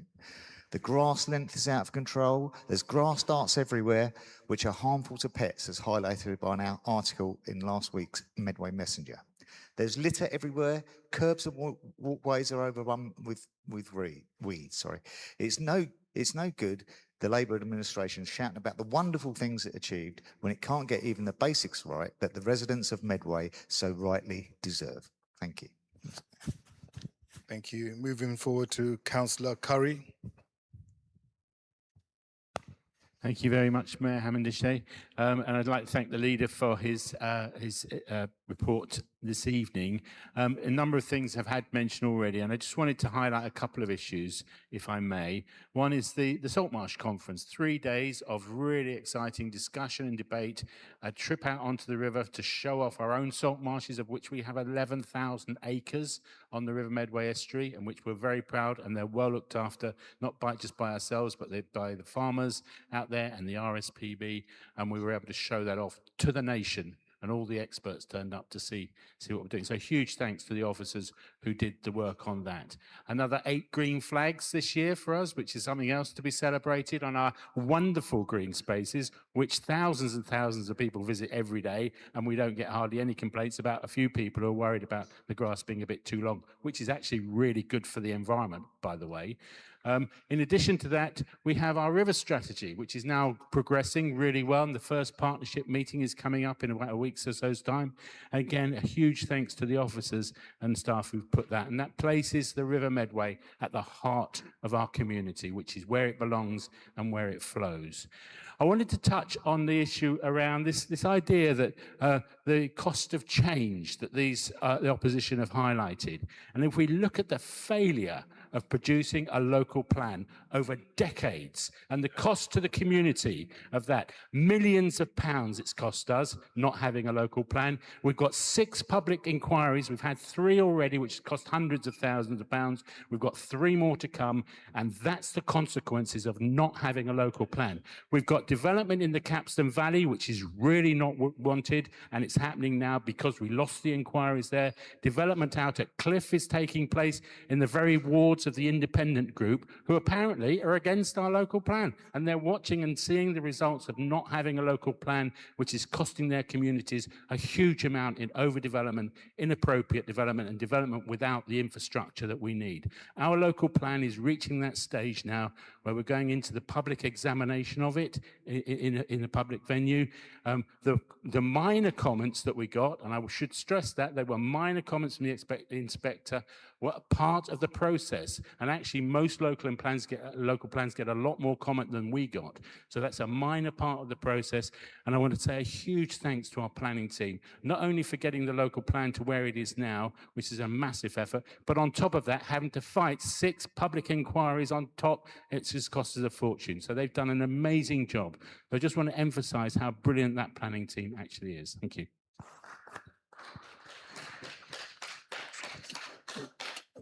Councillor Mrs. Turpin. Thank you, Mr. Mayor. I want to agree with Councillor Pearce's comments earlier with regards to LGR and the lack of sort of public vote on this. It's such a huge changes to our local government that, you know, I really think that the public should have had this opportunity. Members of the public that I speak to feel very sort of disillusioned and rightly concerned regarding costs that this is going to bring. And although there may be, you know, benefits of a larger unitary authority, it's hard to know when these cost savings will actually materialise, you know, and how many years down the road. So I think, you know, I can understand why residents are feeling quite worried about these changes. Obviously, with a larger authority, you're going to have decisions being made much further away from the communities that they serve, and I think that tends to sort of turn people off, you know, from local government and what they do. So. And I share the concerns of Councillor Hackwell with regards to, you know, the position of Medway within this new authority. Sort of, you know, we'd hope that we were probably going to be in the centre of it and we're going to be at one end. So I'd already got sort of major concerns with regards to the amount of money that we're going to be spending on Gun Wharf. And I really now think that we should be pausing those works until further information comes to light on how this new authority is going to run itself. With regards to the leader's sort of remarks on the Kent Fire and Rescue Service. It's very disappointing that the Labour and Conservative group will not hold a strong position for Cliff Fire Station and its retained firefighters. We're, you know, as I said earlier, we're prepared to write a letter lobbying for Grain to be retained, but not Cliff. And actually, by taking out Grain at this early stage, I think makes Cliff actually now more vulnerable. So I was disappointed with the two groups' position tonight on that.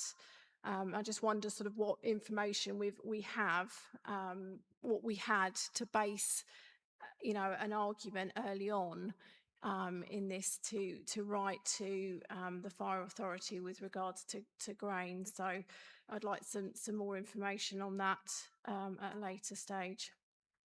Thank you. Councillor Price.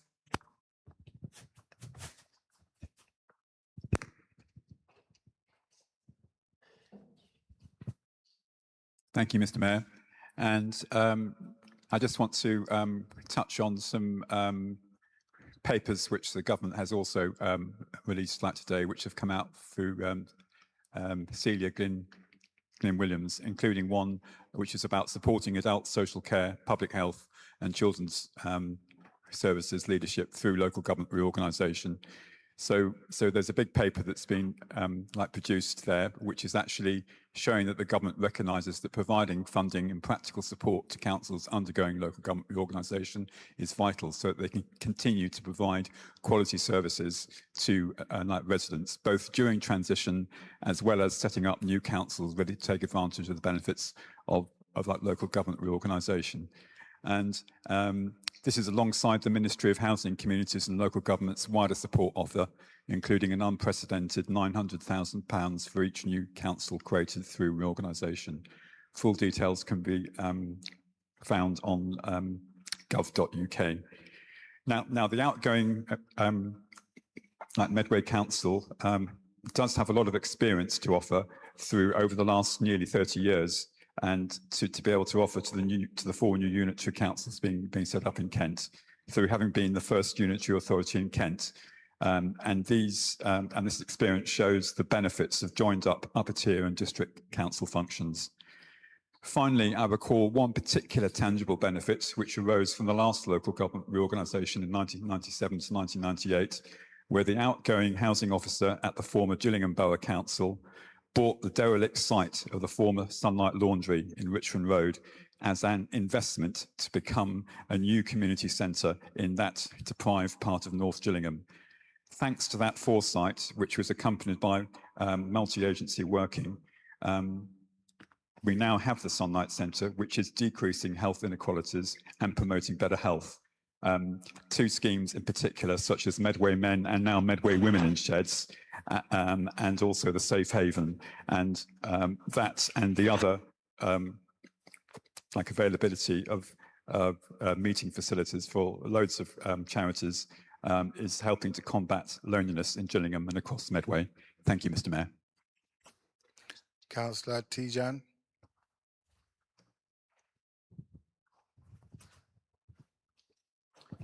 Thank you, Mr. Mayor. Mr. Mayor, today we stand at a defining moment.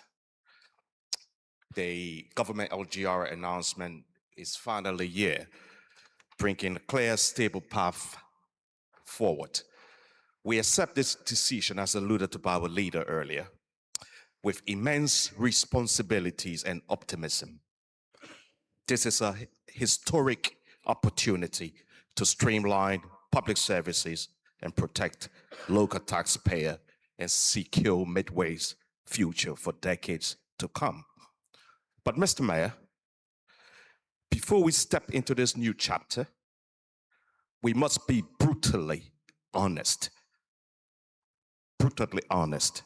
about the bullet we have just dodged.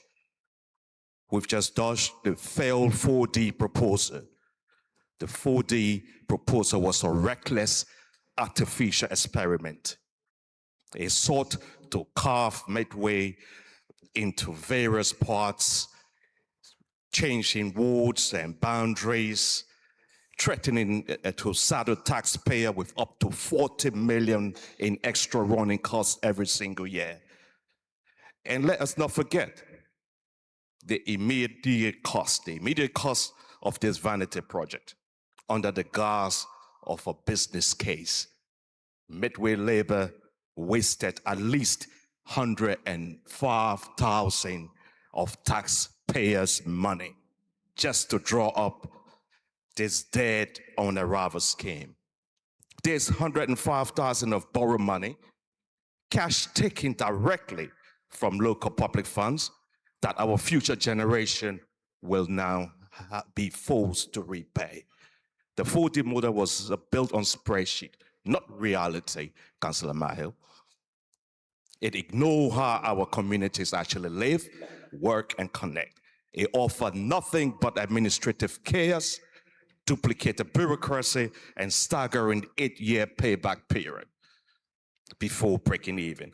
In time of budget constraint, proposing more red tape, Mr. Mayor, was fundamentally irresponsible. No wonder why the rejection of this model by the government is a victory for physical sanity and common sense. We do not need more expensive bureaucracy, Mr. Mayor, or artificial boundaries. What we need is efficient, responsive public service that put local family first. By embracing this sensible LGR decision, we'll be keeping Medway strong, united, and financially secure. This transition ahead will take hard work, but we are ready. Let's move forward together. Reject costly vanity projects and build a future that puts our community first. Thank you, Mr. Mayor.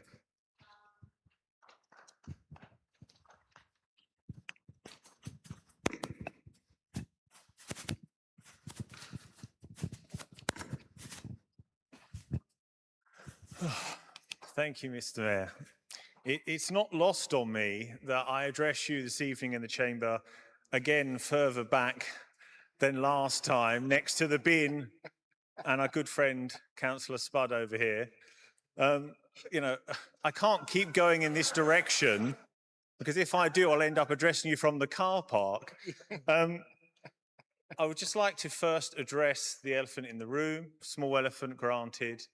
I was wrong to join Reform. Councillor Perfect warned me at the time, and he was right about Reform. I was wrong, and I do apologise, and it speaks to an important point about politics nationally and locally.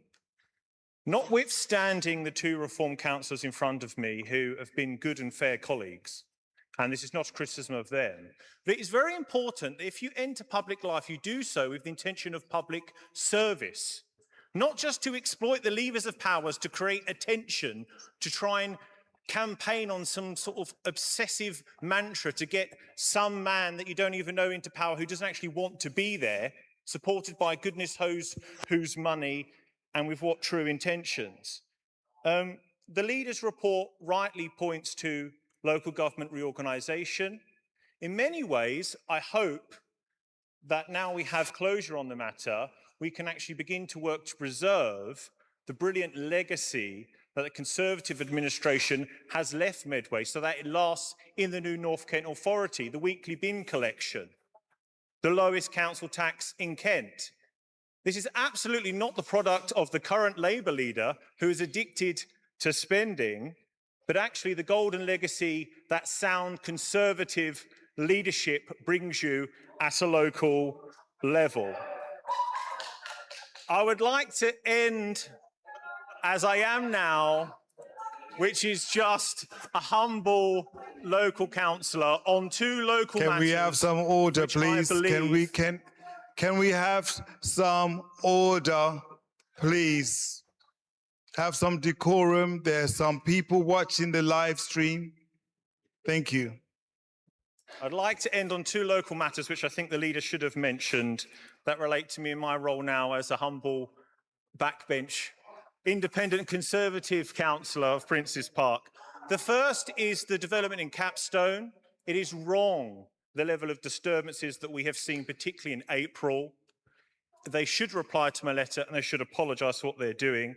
And I think the whole chamber can actually join me in thanking my local resident, Karen Jones, who on Monday, with your attendance, Mr. Mayor, will be thanked for her 30 years of service as the Lollipop Lady for Maldene School in Princes Park. Thank you.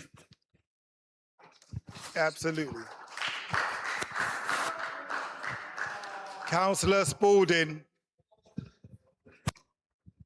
I agree with Councillor Lammas. It's getting very crowded over this side.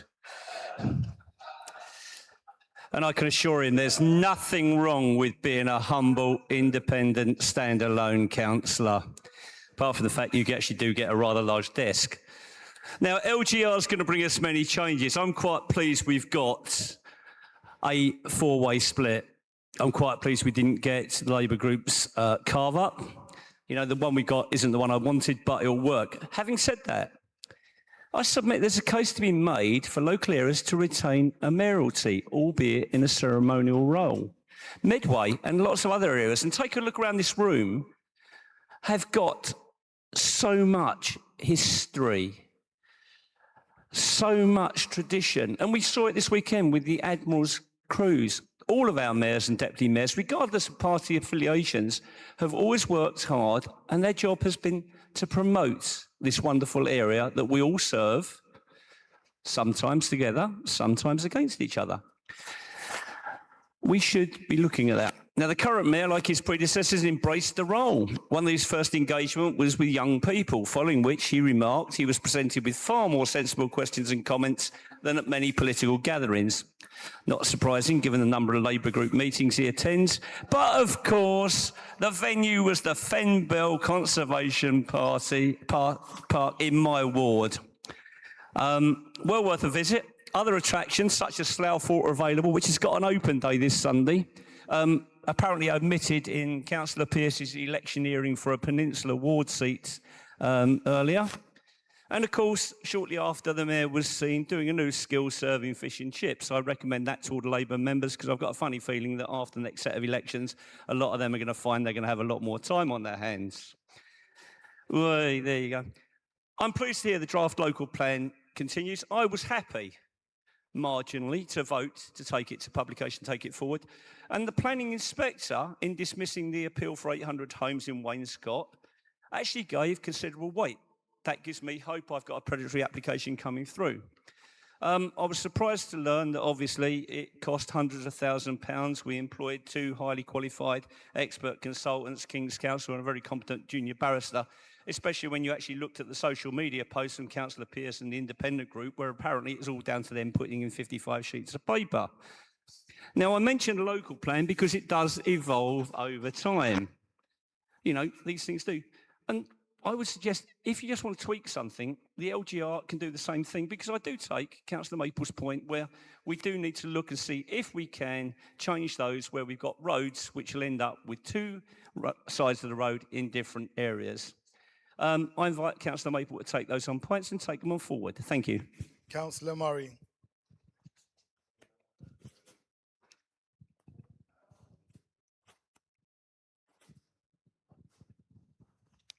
James, hope you're drinking water. Well, Councillor Lammas regrets you have a few. And not too few to mention, as it turned out tonight. Anyway, look, 4D has gone. I pay tribute to our leader, Councillor Vince Maple, and to all of the officers who joined honestly, faithfully, and with hard work into something that would have worked for Medway. But look, we're not you. We're not rancorous. As Vince will often say, and is on the record for saying, we can disagree agreeably. We've done that with our own government. And I'll let Steve Reid know tomorrow that he's got a sort of tribute following in the Tories. That will definitely surprise him. I've said on a few occasions this week, we will make whatever comes work, and we will do that. We will make 4B work. The money was not wasted. It was right to enter that debate. Only this council in Kent, under Vince's instruction, actually debated LGR. Others chose not to do that. And as for you, Councillor Hackwell, you've got a very short memory. Get the basics right. Gun wharf falling down round our ears, the roads in a shocking state, adult social care on its knees under your watch, staff not having had a pay rise for absolutely years, you've got a very short memory indeed. We will make 4B work. There's a bright future for Medway. This is about development opportunities for our staff. This is about being bigger. It's about North Kent being able to punch its weight. It's about getting ready for devolution, because devolution will eventually come. Half the country is done. The other half will come. The government can't do everything all at once. And unlike you, we support our Labour government. We don't mind disagreeing over things. We had the opportunity to put our views forward, and we did that. And what's more, we shared it with as many people, many stakeholders as possible. So there is nothing, Vince, for you to be regretful about, unlike Councillor Lammers. You entered into the process with grace, with determination, and you have taken the outcome with the same level of grace and determination. And I think they are qualities that will be valued by people in Medway who have been involved and have talked about LGR. In the last few days, I've been to the Intrafest, 4,000 people there.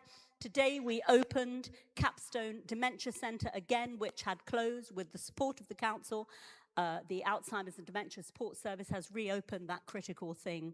The services that we deliver are important. We will get the basics right and we'll do the fun stuff as well, Councillor Hackwell. Long may it continue. I'm looking forward to the new council.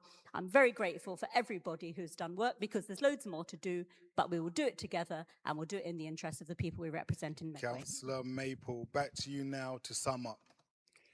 Thank you very much, Mayor Hamandishe, and can I thank all colleagues for their contributions and for resisting the urge to give it a mic drop. I won't be doing that either, don't worry, that's fine. And thanks to James for running around so much. Look, let me try and sum up a few things. Look, firstly, I want to pick up on Councillor Lammas's point. My goodness, 30 years public service, keeping the kids and parents and professionals at the school at Maundine safe and well. We send Karen all of our best wishes, and I'm pleased you'll be there to support her, Mayor Hamandishe. On the issue of Walderslate, you know, it's right to say, you know, I agree with you, Councillor Hackwell. You know, that is a terrible situation, really confusing. If only there had been an option put forward to deal with that. Oh, wait a minute, there was. It was option 4D, but that's not been accepted. And look, I regret that just a few hours before we changed leader of the Labour Party, I'm having to stand up at council chamber and go, I disagree with the government, but I disagree with the government. They've got it wrong today.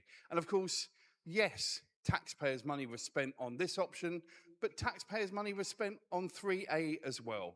Some would say that was a vanity project, albeit 2 more council leaders across the region of Kent and Medway said we should do some work on that. I wouldn't call that a vanity project. I'd call all of those serious attempts for people to put forward options and availabilities. It's quite clear in the letter that the Secretary of State recognised that there were 4 viable options. He did also recognise there was one unviable option, and that was option 1A. And I think most people in this chamber, whatever their view on 4B, 4D and 3A, is a pretty unanimous view that 1A was never the option. So look, we will move forward. I'm determined to do 2 things between now and the 31st of March 2028. I want to support our staff. Our staff are amazing, working hard every single day for the people of Medway. We've got a job of work to do to ensure that they get the support they need to work collaboratively, as we do as a cabinet, as a council, as a team of 25 with the corporate management team. We will work collaboratively and we will put political differences aside. In my view, I hope my 2 other colleagues do that as well. They've been recording beautiful videos with them both. I look forward to the first video with all 3 of us. I'm sure people will comment on that accordingly. But right now, we've got that job of work to do. But the day job doesn't slip. The day job is more important than ever before. And look, are we perfect as a council? No. Have I said that at any point over the last 3 years? Absolutely not. Do we get things wrong occasionally? Yep. Do we get stuff going to the Ombudsman occasionally? It says we get it wrong. Occasionally, that's true. But on 99.9% of the days, on 99.9% of the hours that hardworking council officers are there delivering services across Medway, across our community, they're delivering good and outstanding services. whether that's adult social care, whether that's green spaces, whether that's making our economy tick, whether that's keeping our community safe, whether that is tackling the housing crisis, whether it is absolutely making sure the backbone of our council continues to deliver through its legal team, its HR team, its IT team, its democratic services team, whether it is the culture, leisure and sport which people value so much, including the Medway Mile. And I look forward to mentioning that in my Proud to be Medway in October. Spoiler alert, it's tomorrow afternoon. Make sure you stay hydrated. And whether it is, of course, looking out for our 63,000 young people in education, in children's services, being chosen by government to be one of the 7 kinship zones. I'm incredibly proud of that.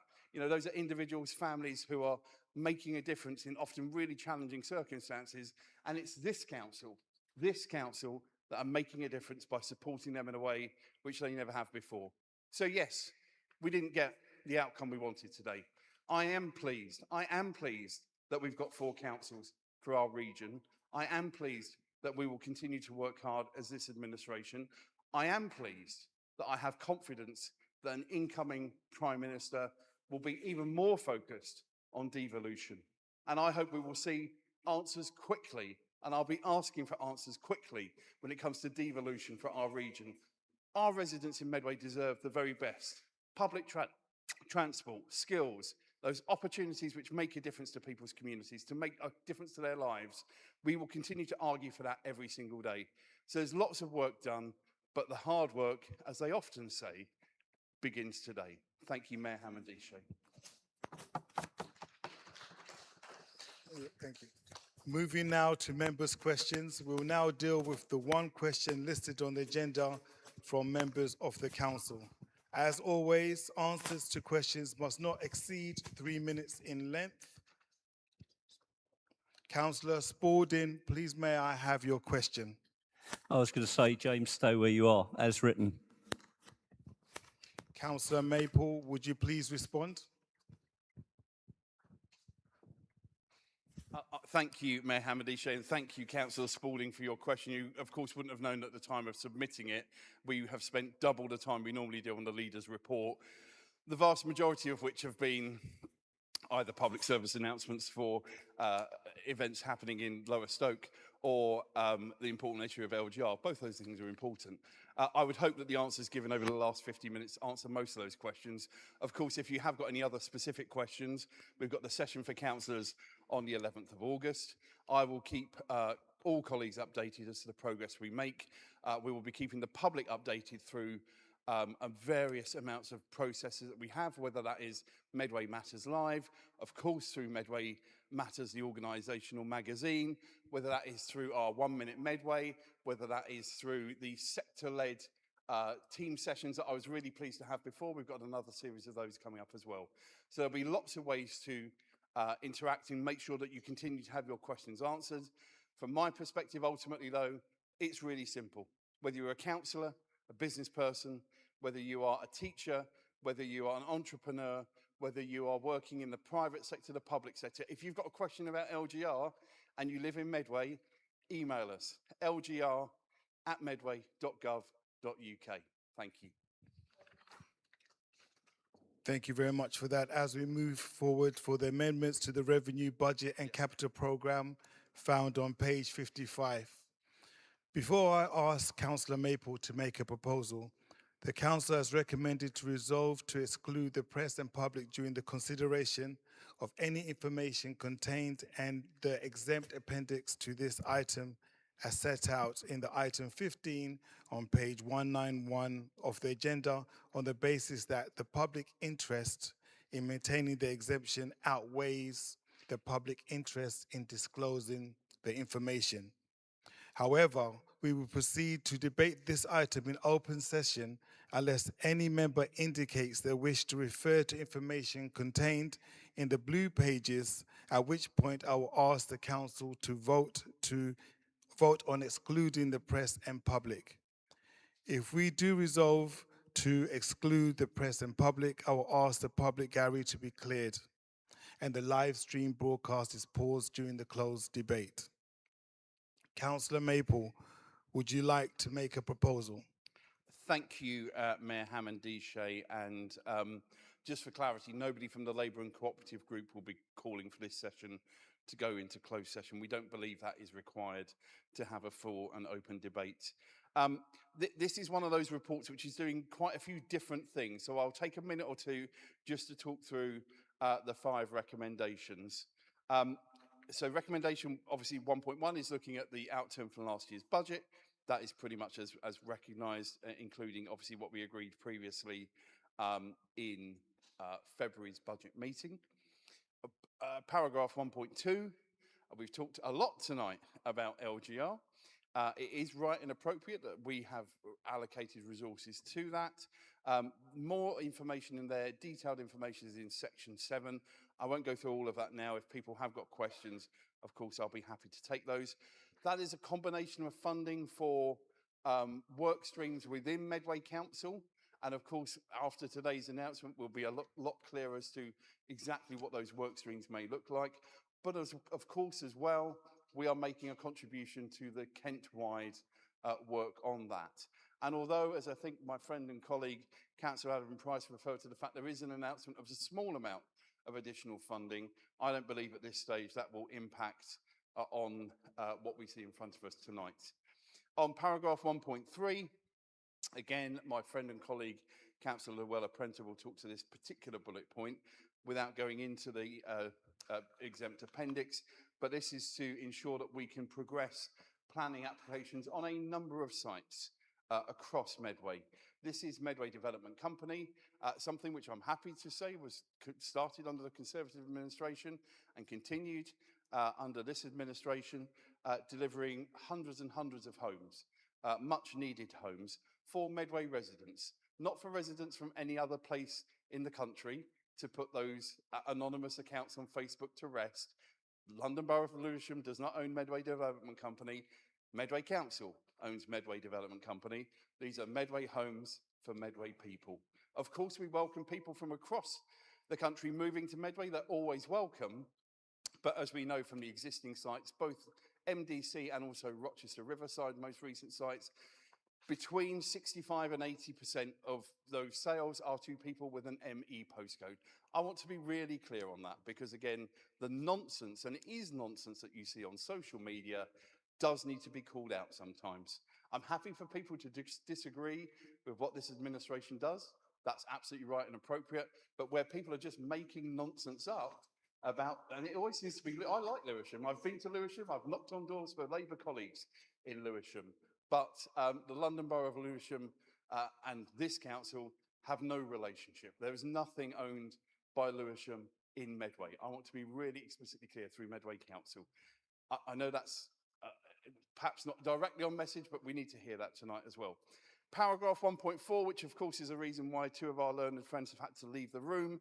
This is about good news for the budget and good news for the schools that are mentioned in particular, as well as a couple of important issues for our council services.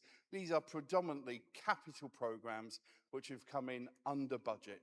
Great to see. And again, you can see there in the detail of the report, a wide range of things that have happened where that has happened. And then finally, paragraph 1.5, we talk a lot about section 106 contributions. And you can see there 3 examples where capital programmes for schemes that were going to be funded through our capital programme directly are now being funded from section 106 funding. And again, I talked earlier on, for example, about things like the play zones, things like the new funding for activities and items happening on the peninsula. Those are being funded by section 106 contributions from developers. And one of the things I'm really proud of course, is the new development code will mean that we're getting more of that funding to come directly to Medway residents and benefit our communities. So slightly long and detailed for my liking, but it's important because there's a lot of detail in there. Again, if colleagues from across the chamber have any specific questions, we'll try and answer those. But those are the 5 recommendations. I'm happy to move. Thank you, Mayor Hammond-Dishay. Is that supported, Councillor Llewellyn-Prenter? Thank you. Yes, that's supported. Do you wish to speak now or reserve your right to speak later? I reserve my right to speak later. Any member? Councillor Hackwell?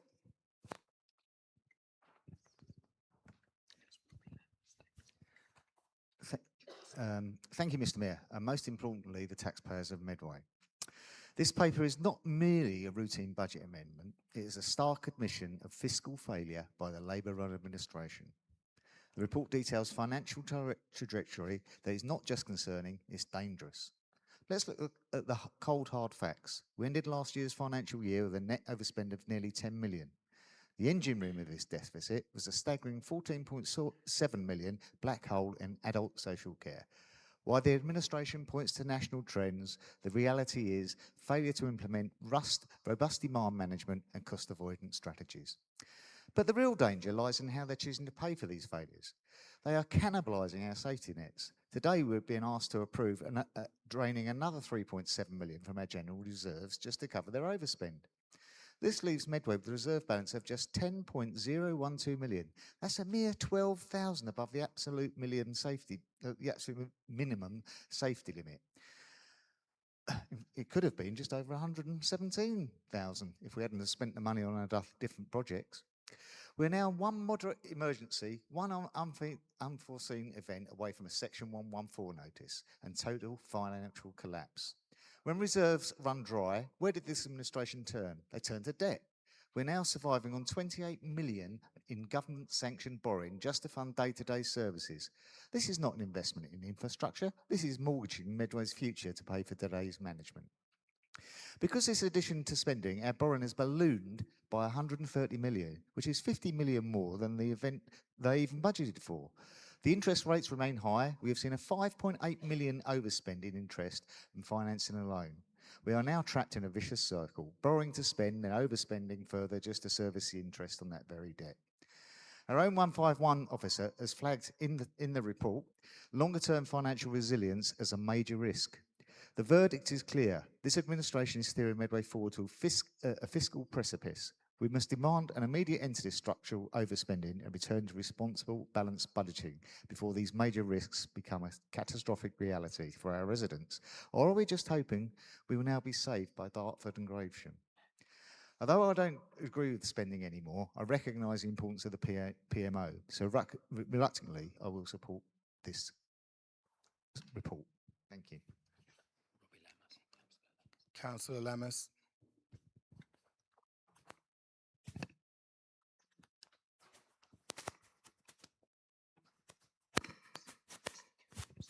Thank you, Mr. Mayor. Councillor Hackall is right to point to the fact that this request for additional drawdown on reserves is an absolute example of continued failure from the Labour administration to get their budgets in order. The leader said when he came in, and also in response to his latest receipt of exceptional financial support, that he always knew that he would be a leader that would need exceptional support. I happen to agree with him on that one. The reason why this is so important is because of the context of local government reorganisation. The public need to know, Mr. Mayor, that both Dartford and Gravesend do not have the full Monty weekly bin collection that we enjoy in Medway. That is very expensive. If Medway joins hands with these authorities, which they now will do, cap in hand, completely overblown, the first thing they will pick off in terms of the service provision, Medway residents inclusive, for the new North Kent Authority will be the gold standard weekly bin collection. That is what is at risk. And that is why it's so important that the council now begins to demonstrate financial soundness.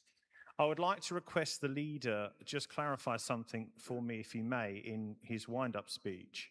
And that is the underspends concerning the capital expenditure for the schools, such as Greenacre, Shrewd Academy. Could you please confirm on the record that this is money that is spare and the purpose of that money has been fulfilled?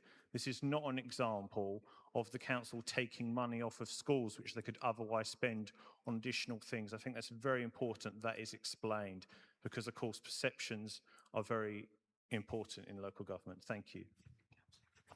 Councillor Coombs.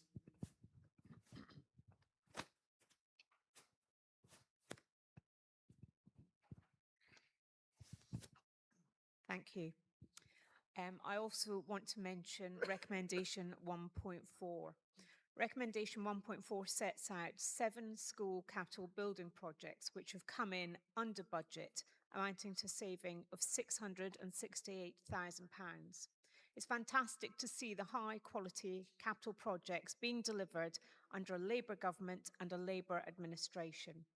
These projects are transforming our schools across Medway, providing better facilities, giving greater access to pupils with SEND, and improving early years provision.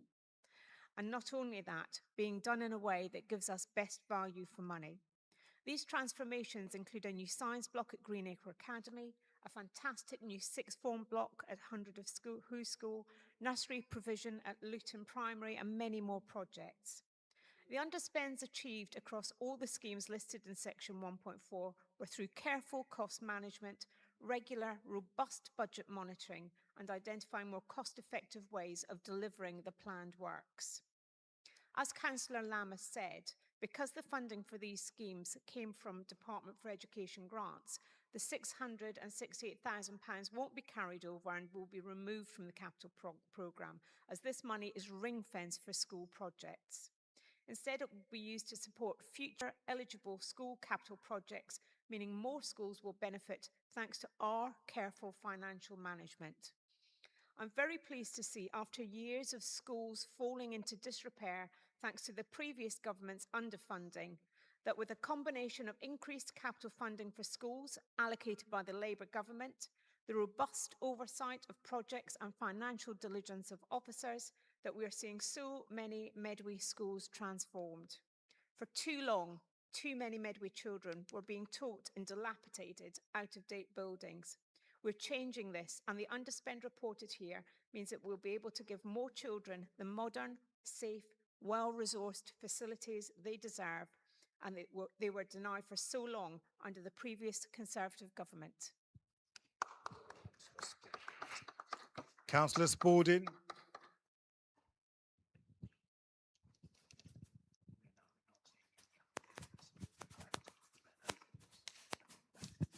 Thank you, Mr. Mayor. Everybody appreciates an underspend or something that comes in under budget, but I'm also looking at 1.5, where effectively something that this council agreed to at the budget meeting is now being funded by Section 106 contributions. Now, Section 106 contributions are effectively the compensation, the money that is paid to have development in a certain area. And obviously, as I'm sure my colleagues will agree, we're looking at a lot of these developments. We look at a lot of the 106 monies, and what this council cannot allow is a precedent to be set whereby something that gets agreed at the budget meeting is then paid for out of 106 monies, which in theory should be for something extra. Now, you might say it's 400 quid there, 400 quid here. You're looking at £10,000 for Luton Millennium Green. Well, yeah, we're taking £10,000 from the capital programme and saying we don't need that, and we're going to use the 106 money. What could have that 106 money been used for that would have benefited perhaps the Luton area or somewhere similar? I'm just mindful for that. Other than that, having read the report, I'm content to actually agree and go along with it, but we should be wary of not basically using Section 106 monies as a get out of jail sum for other things. Thank you. As I see no other members, go back to, oh, sorry, Habib. Go ahead.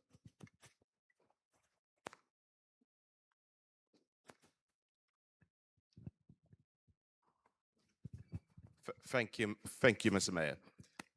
These budget amendments highlight a council still under significant financial strain. Our role here today is to ensure that the decisions before us are transparent, justified, and accompanied by the right safeguards. First, the proposal to draw down 3.7 million from general reserves to close last year overspend. It may be unavoidable, but it is solely deeply concerning. Our reserve, as Councillor Hagworth mentioned earlier, will sit only just above the Section 151 officer's minimum threshold. That is not a comfortable position for any unitary authority of this size to be in. So we must ask the leader what lessons have been learned, what controls have been strengthened, and how he will avoid further reliance on reserve later in the year. Secondly, the allocation of the 7 million in capital received for local government reorganization. I mean, this is a major commitment. We on this side of the chamber recognize the importance of Medway being fully prepared, but capital receipts are finite. Once spent, they're gone. We need clear governance, defined milestone, and transparent reporting so members can see precisely how this investment supports Medway interests in the wider Kent restructuring process. Thirdly, the 1.8 million for planning works on MDC. Scrutiny requires clarity.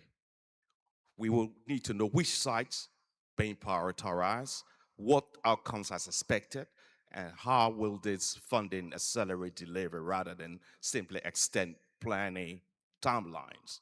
Finally, the removal of the 850,000 endowment or underspent capital scheme. While this is sensible, we believe is overdue. It raises questions about monitoring, program discipline, and how similar issues will be prevented in the future. Mr. Mayor, these amendments are necessary, but they are not signs of financial health. They are corrective actions.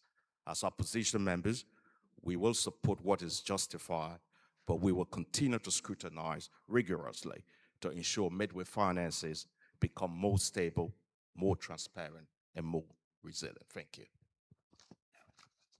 Okay, I cannot see anyone else has indicated, so it's back to Luella.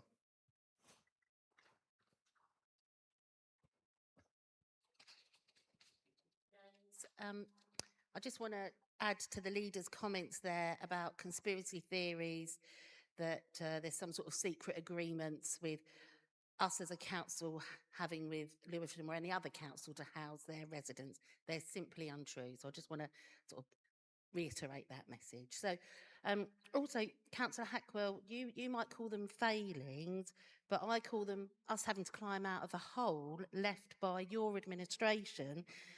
Not just us, but the people of Medway that you left in. So I'll just clear that up. And Councillor Tajant, you are asking about the sites. Well, if you'd have read the exempt papers, you would see that the sites that you're querying are actually in there.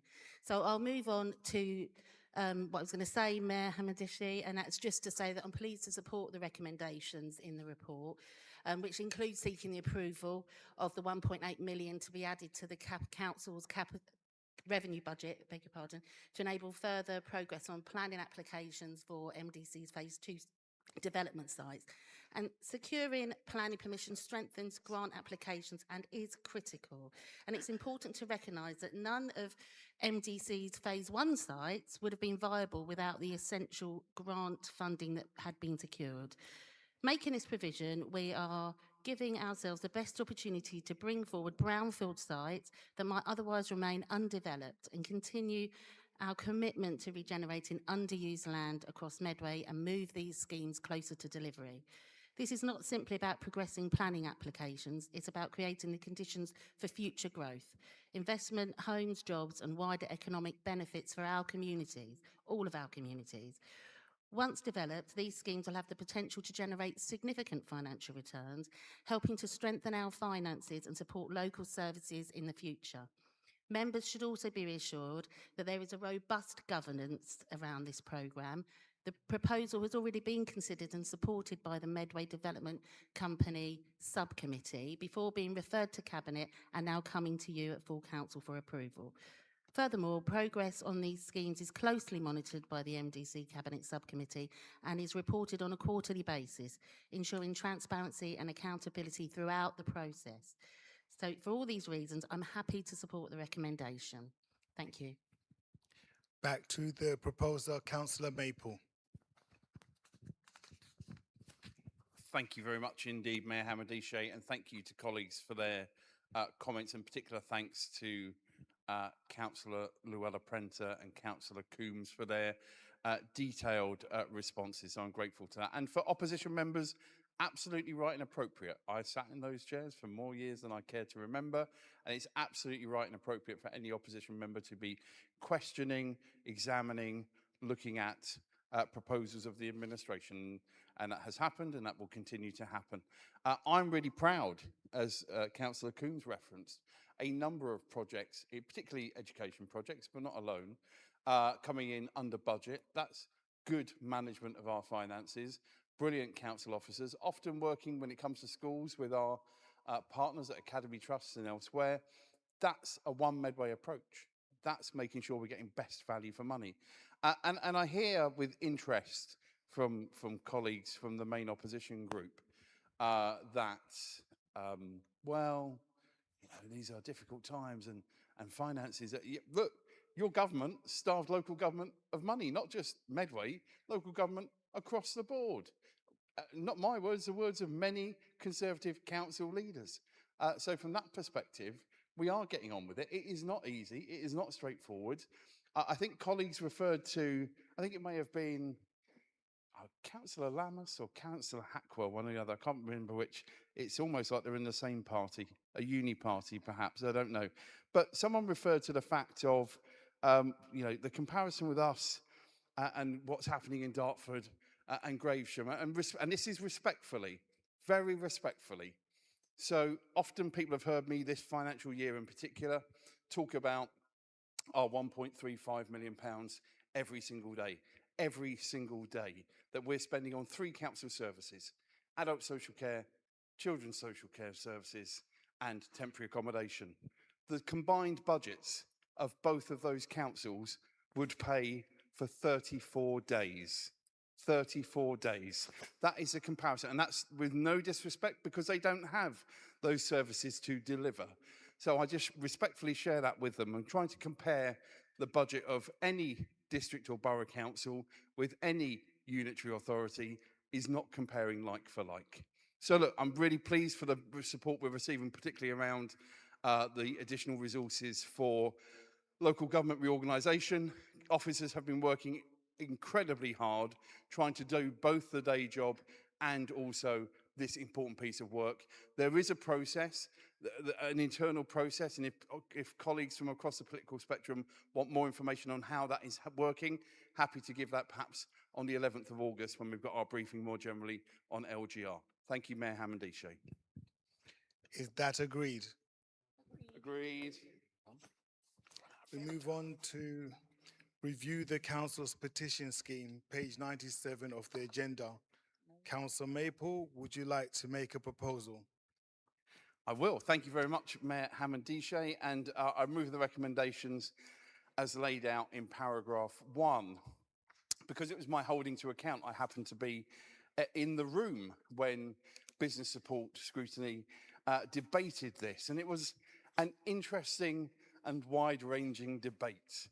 I have to say, as a starting point for this, 2 things. Firstly, a consistent approach in opposition. The Labour and Cooperative Group said we should take third-party petitions, and now in control, we continue to say that. It's an important thing because we want democracy to be as open and transparent as possible. So if people don't want to use the Medway Council website, but do want to use an online tool, we should be able to use that. They should be able to use that to put their point to us accordingly. A couple of points specifically. The former Conservative member for Princess Park, former independent councillor now, former deputy leader of Reform and friend of LBC, was very clear in his concerns around this. And respectfully, I think I took away from that debate at Business Support ONS that actually somehow this is not just change, but all these third-party websites are kind of a left-wing talking shop. Well, actually, if you look at the moment on change.org, there are plenty of petitions that do not like left-wing issues. Far from it. So, with all respect due to Councillor Lammas, the view is not shared by myself. And I understand he would say that. There are other people who will work in MP's offices, because again, he's got that experience, he brought that to the table, who will say absolutely, this is a tool to highlight an issue. That's an important thing. I want residents, if they're concerned about an issue, to be able to raise that. The other thing that was raised, which I will just put into, and it's clear on paragraph 6.3.4, that there was a lot of machination about the thresholds around 5% and 2%. We didn't change those. They're not changing from when the scheme was originally introduced in 2010. And actually, if I'm honest, we very rarely use those petition thresholds. Because we've got a pretty open system, and it's been that way for a number of years, you know, getting a response from a director, being able to take an issue to overview and scrutiny, on the whole, that's where most people want to hear their stuff heard. My recollection, I think there was one petition that probably got to the 5% threshold, and that was around saving a school which no longer exists and is now part of Strood Academy. So from that perspective, it's in the Constitution. We said we didn't want to change it because it's been there, but we will do, of course, due diligence as we look at this in a year's time, which is what has been requested. So from my perspective, I'm excited to see what new petitions come forward.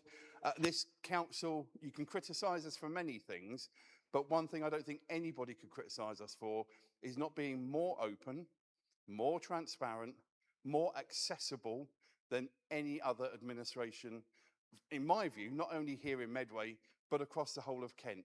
And that is something I hope whoever is leading the new North Kent Unitary Authority will continue in that spirit. So I'll move the recommendations as laid out. I will finally finish before I sit down for my moving to paragraph 8.1, I think it is. And my friend and the Labour spokes on business support raised a really helpful point around IT safety and security, and I thank the head of Democratic Services for the comments here, and the fact that that piece of work has already happened. So again, listening directly to business support ONS, making positive changes to make sure that the council systems, and importantly those wanting to access them, can have that safety and security knowledge at a time when more people are probably attempted to be hacked than ever before. Every mayor seems to suddenly send out a request for iTunes vouchers. I haven't got one from you yet, Douglas, but I'm sure it's coming at some point. Very happy to move that, happy to take questions from colleagues. Thank you. Is that supported, Councillor Hamilton? Do you wish to speak now or reserve the right to speak later? I reserve my right to speak later. I'm so sorry. Okay. Any member? Councillor Lammers?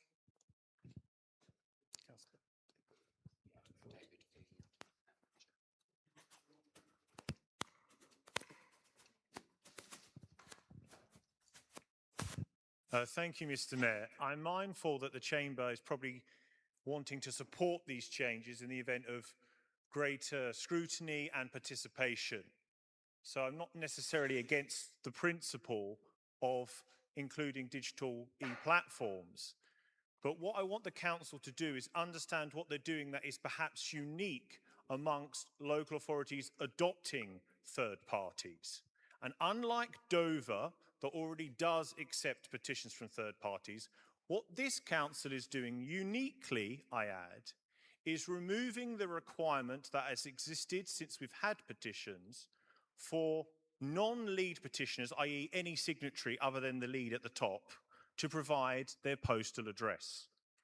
So what could happen is, so long as you find one person who maybe is local, the rest of the signatures can come from all over the country, and indeed they will. The leader is correct that I worked in an MP's office for a many number of years, and these organisations dominate MP's offices already. Examples are often given to change.org, and I fully appreciate that when the council officers met their representatives, they probably come across as sensible, reasonable-minded people. But this is not open to just change.org. This is open to other organisations such as 38 Degrees. Now, when I mentioned in scrutiny the closeness of the relationship between the Labour Party and their campaigning and the utilisation of these platforms as a new method to enact their view, I was told by Councillor Hamilton, I believe, and if it wasn't her, I apologise in advance, that I was some kind of a conspiracy theorist.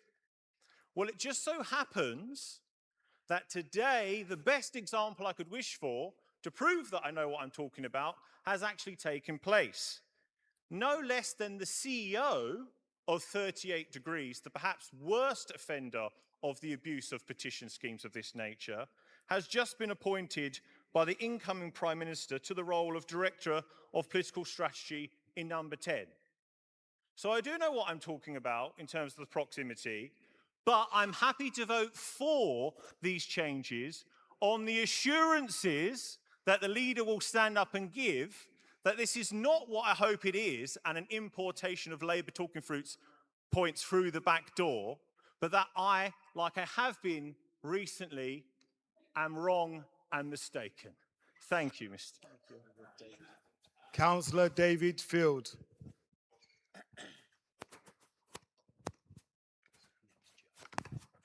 Thank you, Mr. Mayor.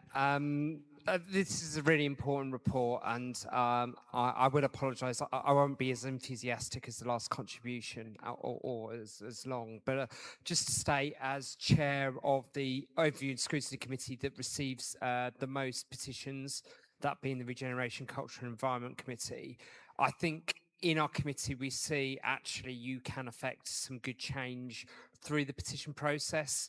I think particularly of one example where a group of school children and local residents petitioned for a new bus service between Hempstead areas and Lordswood, and to connect Lordswood and Walderslade with schools in Rainham. And actually, through the process, the initial response from the petition was not agreed. We came to our scrutiny committee. We asked for more assurances, particularly in using local government funding, and actually that service is there now and providing new links.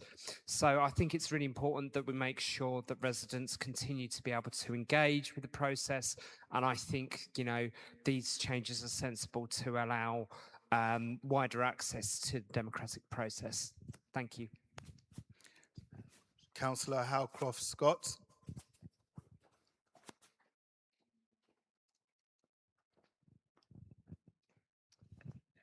Thank you, Mr. Mayor. I warmly welcome this revised petition scheme. As Chair of Children's in particular, I'm pleased to see that the scheme has been rewritten to improve accessibility and widen participation. If we are serious about being child-friendly in Medway, this is what we need to ensure that our children and young people are understood. Petitions, unlike Councillor Lammas, are the simplest way and the most powerful way of engaging with our constituents and local people.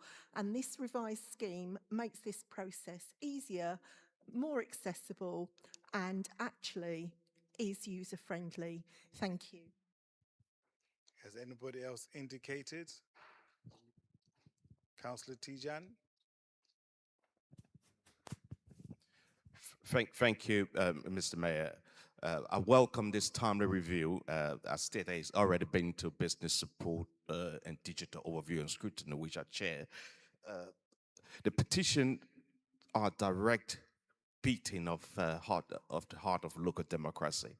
They are the simplest, most vital way. But for this system to actually work, it has to keep pace with the modern world. We need a scheme that is built on 3 non-negotiable pillars, which I think this does. It needs to be firstly accessible, as I alluded to earlier. Submitting a petition, whether on paper or online, must be effortless. If our process are buried in red tape, we are silencing the very people who elected us or who were elected to serve. Secondly, it should be transparent.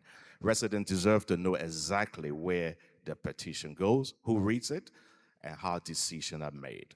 Trust is built on clarity, not bureaucracy. And thirdly, we won't always be able to say yes to every demand, but we must always provide a meaningful, timely, and honest response.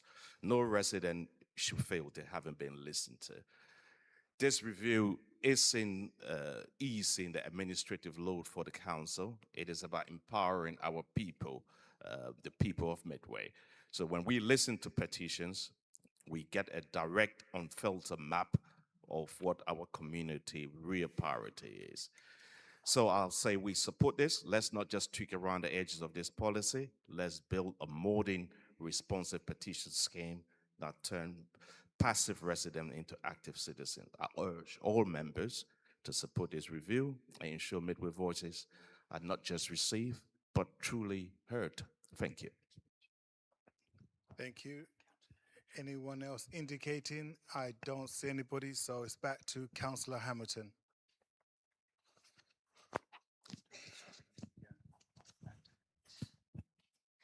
Thank you, Mayor. I'm always really surprised by the amount of conversation and debate this has generated in various forums over the last couple of months. But I'm happy to support this report. As councillors, we consistently talk about wanting to hear from residents, and petitions are one of the clearest ways people can tell us what matters to them. The changes before us today recognise that people engage differently now than they did when the scheme was first developed in 2010. More and more residents organise and campaign online, and if we are serious about widening participation in our local democracy, we need to make sure that our processes keep pace with that. What I particularly welcome is that these proposals make it easier for residents to have their voices heard, while still maintaining the safeguards and transparencies we would expect. They remove barriers, increase awareness, and help ensure that people can raise issues with the council in ways that are accessible and familiar to them. And using platforms of their choice, not those only preferred by one councillor here in the chamber. We're not in the monopoly business here.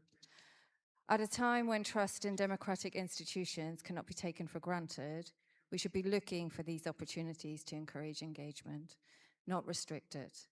These changes do exactly that, and I'm therefore very pleased to second the recommendations and report and thank Democratic Services for all their hard work here. So we move back to the proposer, Councillor Maple.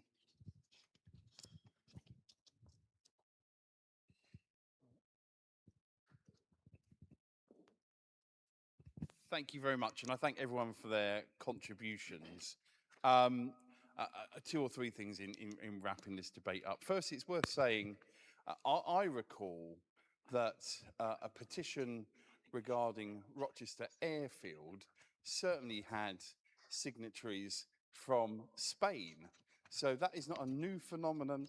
That was on a bit of paper rather than an online petition organised by I think the former cabinet member, Councillor Jane Chitty. But anyway, so look, I want, the key thing is that the lead petitioner must be a Medway resident. That has always been the case. That continues to be the case here. As other colleagues have said, absolutely, this is about trying to make sure that people can access to share their views with us in whatever way works for them. Of course, we want people to use the council's petition system if they want to use an online petition. With those additional safeguards, more people may choose to do that. I will always want to see the ability for someone to sign a petition. There is, however much the wonders of technology happen, there is something special. Maybe I'm getting too old at this stuff, but that connection with someone, if you're campaigning for whatever it is, whether it's something in Medway, something on any part of your life, if you're part of a campaign and that putting a signature down, showing that you support something, that's meaningful. So there will always be a place under this administration for an analogue petition. They continue to be as vital, as important as ever. But of course, we want people to be able to access it through other methods as well. And as Councillor Howcroft-Scott says, importantly, making sure that is accessible to as many people as possible. And a few people have mentioned young people as well. And of course, I'm very proud. I've always said, when I was closer to 16, that votes at 16 is an important matter. If you're paying tax, you should be able to decide how that's spent. So again, we may well see more young people getting politically active at that young age. And again, anything that can make that easier for them through their processes, if they want to use one of these third-party platforms, that is absolutely right and appropriate. And as regards the appointment, and my friend and deputy leader was sharing with me a number of excellent appointments by the incoming Prime Minister. I think that's a team ready to support the communities here in Medway and across the country. And if you want to support me in that, maybe I'll start a petition. Thank you, Mayor Hamandisho. Is that agreed? Agreed. Moving on to Independent Remuneration Panel, Report on Members' Allowance Scheme, page 121. I'm not going to do it, don't worry. I'll move the recommendations as laid out, and thank you to the monitoring officer for the double dispensation, both for all of us as individual councillors, but of course the fact that we know the two officers who are mentioned in paragraph 1.2 as well. This is a process which of course we wouldn't normally be doing at this point in the municipal cycle. We are required by law to take forward at least once every council term an independent remuneration panel report. We could, of course, choose to ignore that. And historically, some administrations in Medway have done that report and gone, yeah, we don't like any of that. And that's a matter for them. This very much is a procedural report because it's doing effectively three things. This council, and again, I thank the monitoring officer and chief legal officer for his helpful advice and guidance. His opinion, rightfully, for this council was that we should have an IRP to consider the matters, particularly as pertains to councillors' access to the local government pension scheme. We've done that, that's within there, and of course that gives a due regard accordingly. It's given an opportunity to tidy up a couple of small matters around allowances, not least the recent changes because of HMRC and mileage. So that's bringing us in line with where government have updated. Also I think some important changes. We spoke earlier on about being as accessible as possible. We want everybody who's got caring commitments to consider putting themselves forward for May 2027 elections, and therefore we should be showing the best practice now to say we want to see that the ability to get care appropriately cannot be a barrier to you being in this council chamber, although by then it won't be this council chamber as we know. So that is to be welcomed as well. And then finally, of course, the reference, as I said in my opening remarks, to extending the terms of office for the political assistants to the 31st of March 2028. That would normally be to the end of May 2027, but of course we're not having local elections for Medway next year. That's become even clearer as of earlier today. So again, a pretty much straightforward tidying up process. I will take this opportunity to say a thank you to the IRP members. I thank colleagues across the political organisations here in Medway for their support for this process, and also recognise that I hope further down the line, certainly for North Kent Unitary Authority and for councils across England, that actually we move away from the IRP process. What happens in Scotland, where it is decided centrally, so it's not 59 councillors deciding the allowances for 59 councillors. That's awkward for all of us, but it's what we have to do because that's what the law says, even though we have a panel making recommendations. So I hope, as we go through the passage of time with the ongoing processes in Parliament, that one of the changes we may see is that for the new councils, as we've talked about tonight, IRP will be a thing of the past and it will be decided centrally, therefore taken out of all of our hands. And I think if that's something that perhaps we want to discuss in our cross-party governance meeting, if we want to make a representation to government on that, that might be something we want to consider away from the council chamber. But I do think with this report here, I want to take that opportunity to say I think the Scotland approach is far better for this, and I hope that English councils take the same approach. Thank you, Mayor Hamandisho. Is that supported, Councillor Perfect? Do you wish to speak now or reserve the right to speak later? I'm going to reserve my right. Thank you, Mr. Mayor. Thank you.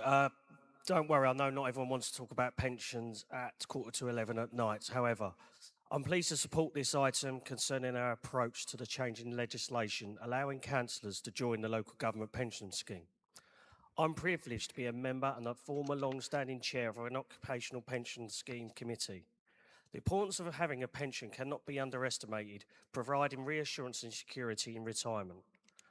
I'm aware being a councillor is not paid employment. However, many in this room tonight, of all parties, may, to fulfil their roles for the hours that are needed and also to be able to have a family or personal life, give up their employment or reduce their hours, limiting the ability to defer their wages into a private or occupational pension scheme for their retirement.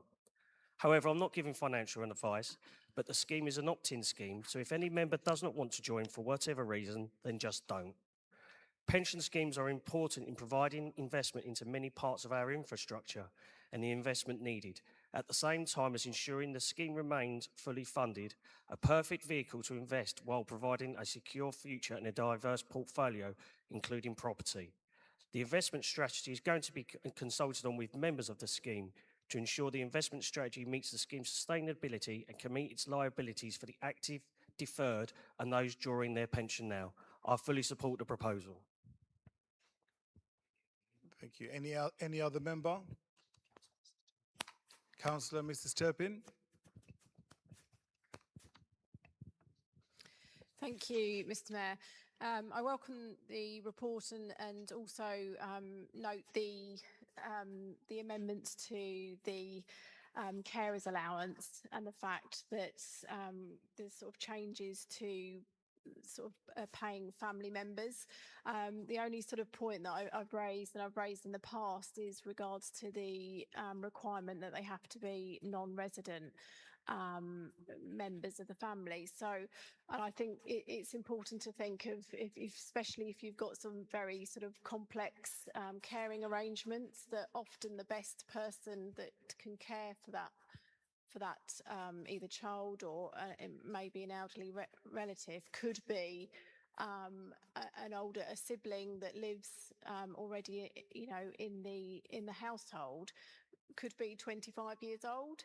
And I think that it's worth noting that, you know, I believe they should be able to be paid to provide that care for the councillor to attend meetings such as this. So that is the only sort of you know, change I would have liked to have seen to this report, really, so that we take that into account. I know it's been discussed before, and whether the sort of public perception of that is, you know, how that would look. But I think, you know, again, it's important that it's the best person to care for that person. I don't see why someone that is not deemed the carer for that person should have to sort of remain at home providing care for several hours at a time without being paid to do so.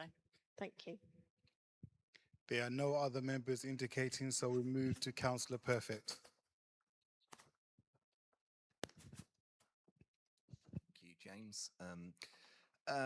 Thank you, Mr. Mayor. I think, well, firstly, just to come back on Councillor Turpin's point, I think, look, I agree with her. I think there is a very important piece of work that does need to be undertaken, as the leader references, for the new North Kent Shadow Authority. And I think there is a wider piece of work regarding members' allowances that I know both the LGA, but also other public sector groups have been lobbying on for some time, in terms of ensuring that members receive a fair allowance for both the work that they undertake, but also ensuring that in undertaking those duties, as Councillor Turpin references, that they're able to undertake those in a way that isn't too intrusive to family life or at a considerable cost. And I know Councillor Turpin talks from her lived experience on those matters, so I very much hope that we can look at those as part of the new authority when that shadow authority meets to review its allowances.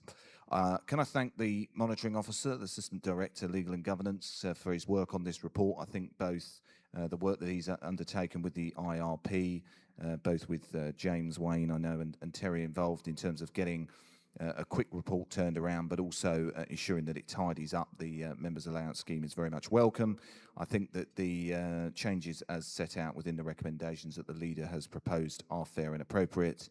And I'm also fully in agreement regarding the terms of office of the political assistants who undertake really vital work in supporting the two main groups I know on a daily basis. And I'm very fortunate in the case of our political assistant, Gabriella, to benefit from that support. So I'm very grateful for that too. So I'm very happy with the recommendations as set out, and second the recommendations as laid by the leader. Thank you. Thank you. Then back to Councillor Maple. Thank you very much, and I'd like to congratulate James on being the first person to complete the Medway Mile by almost 24 hours early. So thank you. And again, look, nobody can be blamed for what happened earlier tonight, but my goodness, we've made it work. So thank you to everyone for your forbearance with that. Look, two quick things. Absolutely recognise that whatever scheme we have in place, there's always more to explore. There's always further to go. And look, I think I'm pleased with where we've got to. There is always more to look at. But ultimately, at this point, that is probably one of the first things I'll be saying. That will be for the new council to consider. But I think we will make sure very clearly in those conversations that we hear the experiences from those who have had to access various parts of the scheme, particularly the carers allowance. I know it's a small number, but it's an important number, and I'd want every one of those people, whoever they are, whatever party they represent, to be in this chamber. Can I also agree with the Leader of the Opposition? I'm grateful for his seconding of this, for the work of political assistance. They've been in the press recently for the other 84% of Kent. I'm very clear, any upper tier authority will work more effectively if they have political assistance. And I say that whoever is running any upper tier authority. So I'm grateful to the work of both Gabriella and Toby. They do often huge amounts of work behind the scenes to make the system of democracy work. So thank you to both of them for the work that they do, alongside our brilliant Democratic Services team. Let me finish by saying this, Mayor Hamandishe. As I said earlier on, we want someone centrally to be dealing with this. I'm pleased we've put these things in place. I'm pleased that the Secretary of State, with whom I don't always agree today, but on this I do agree. I think Eric Pickles made many huge mistakes as Secretary of State. Actually, something I agree with my predecessor as leader of this council. He was not a fan of the former Secretary of State either. But somehow trying to compare the work of running a £690 million organisation to volunteering for a children's organisation was disrespectful. Some of the things which have now been put back in place because of the recommendations put here tonight, because of changes made by government, rebalance that. So I thank everybody for their support and thank officers for the incredible work done on this report and throughout the Democratic Services process to ensure that we as councillors can do our job. Thank you, Mayor Hamandishe. Is that agreed? The report for information found on page 185 of the agenda. Moving on to item 14. This report is included for information purposes only and not for debate. Accordingly, members have received the report.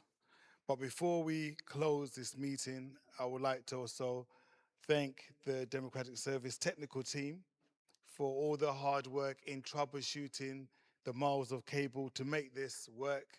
I'd like to thank all the members on the floor here that managed to persevere and show what democracy looks like when we work together despite technical difficulties. James, as mentioned earlier, for his running around completing the Medway Mile early, but we do expect him to run it accordingly tomorrow, irrespective. So before I close, I'd also like to thank all those viewers watching the live stream and for their perseverance, for watching and continue to watch this debate, the venue, and there'll be no further business. I will declare this meeting closed.